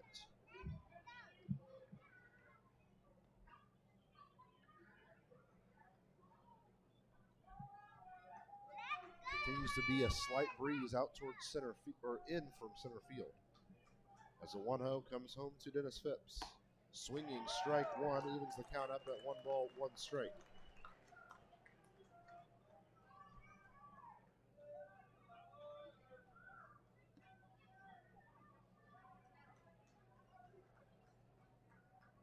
Long wait here now for Logan Sawyer as the 1-1 set to come home. Blasted out towards right field, but well foul. Overhead foul ball brought to you by That goes to 1 and 2. Choose the best, never regret it.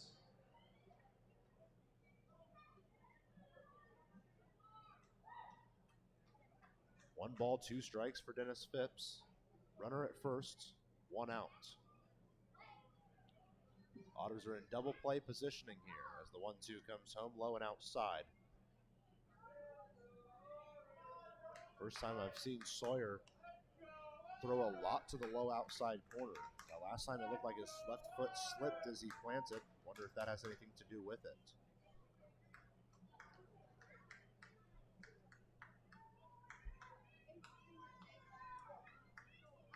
Sawyer ready to go on the 2-2 to Dennis Phipps. Sent on the ground to the left side, well foul, and we'll live to see another edition of the 2-2.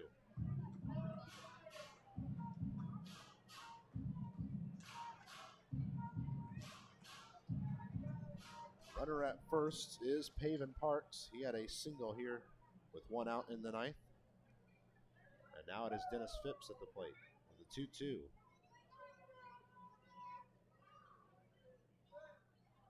Pushed out towards right field. McNamee chasing back. Parks underneath it, and that's out number 2. Hard hit ball, but it died on its way out there. And down to their final out are the Tri-City ValleyCats. First baseman, 48, Brad Tunica. Now a chance for Evansville to close this one out. Some fans starting to take to their feet around Bosse Field. First pitch comes home to Zunica. Pushed out down the left field line, just foul. We'll end up on top of the picnic tent down there. Look at that. Have a picnic here at Bosse Field. You might get a 9th inning souvenir ball. Otters still lead by 4 in the top of the 9th. They are trying to just finish this one out. 0-1 to Brad Zunica on the way home now. It's zoomed to the right side. Diving Armstrong, he made the snag. Throw to first is in time and the game's over. My goodness, Andy Armstrong. That's how it happens. Evansville gets the win. Andy Armstrong looks just like he always does. And Evansville has defeated every team in the Frontier League this year at least one time now. Big 10-6 win. Evansville got right into it in the first inning. A walk by Miles Gordon set up back-to-back hits. Biermann, Sinsley, and Rosario each driving in runs. From there, the Otters never looked back. They scored another one in the second on a sac fly RBI. That's when Tri-City tried to get back into it. Scored 2 in the third inning, but right back at you, said the Otters. They put 3 more runs up in the fourth inning. We then held steady all the way into the seventh when 4 runs scored for Tri-City, bringing them within 2. It was a grand slam from Dennis Phipps. Evansville scored a run of insurance in the 7th, a run of insurance in the 8th. They go on to win 10-6, giving Gossman his 6th win of the season. Jose Cruz drops to 0-7 this year. Evansville will move a little bit closer, really stay firm with where they're at in the standings, as Washington won as well. So Evansville will stay at 4.5 back. Schaumburg did fall, so it'll create another little bit of gap between Evansville and the third place spot, which is always helpful in this part of the year. Tomorrow is now a rubber match between these two squads. First pitch is set for 5:05 on a dog days of summer. It means we've got discounted hot dogs, and you can bring your four-legged friend to the game with you. Olvis Para will head the mound for Tri-City, 2-3 on the year with a 7.01 ERA. He'll face Ryan O'Reilly, who enters the game with a 5-4 record, 4.06 ERA. It all comes at you tomorrow at 5:05 for a first pitch. About 10 till then is when we'll have the pregame show for you here on the Otters Digital Network and Flow Sports. It'll just be me one more time, as Bill McEwen will join me next week. Glad to see that the Otters were able to fix some things, link some hits together, get a much-needed win, and set up tomorrow's rubber match. For all of us here at the Evansville Otters, I've been Matthew Wills saying so long from historic Bosse Field. I'll talk to you tomorrow night as Tri-City and Evansville face off one final time.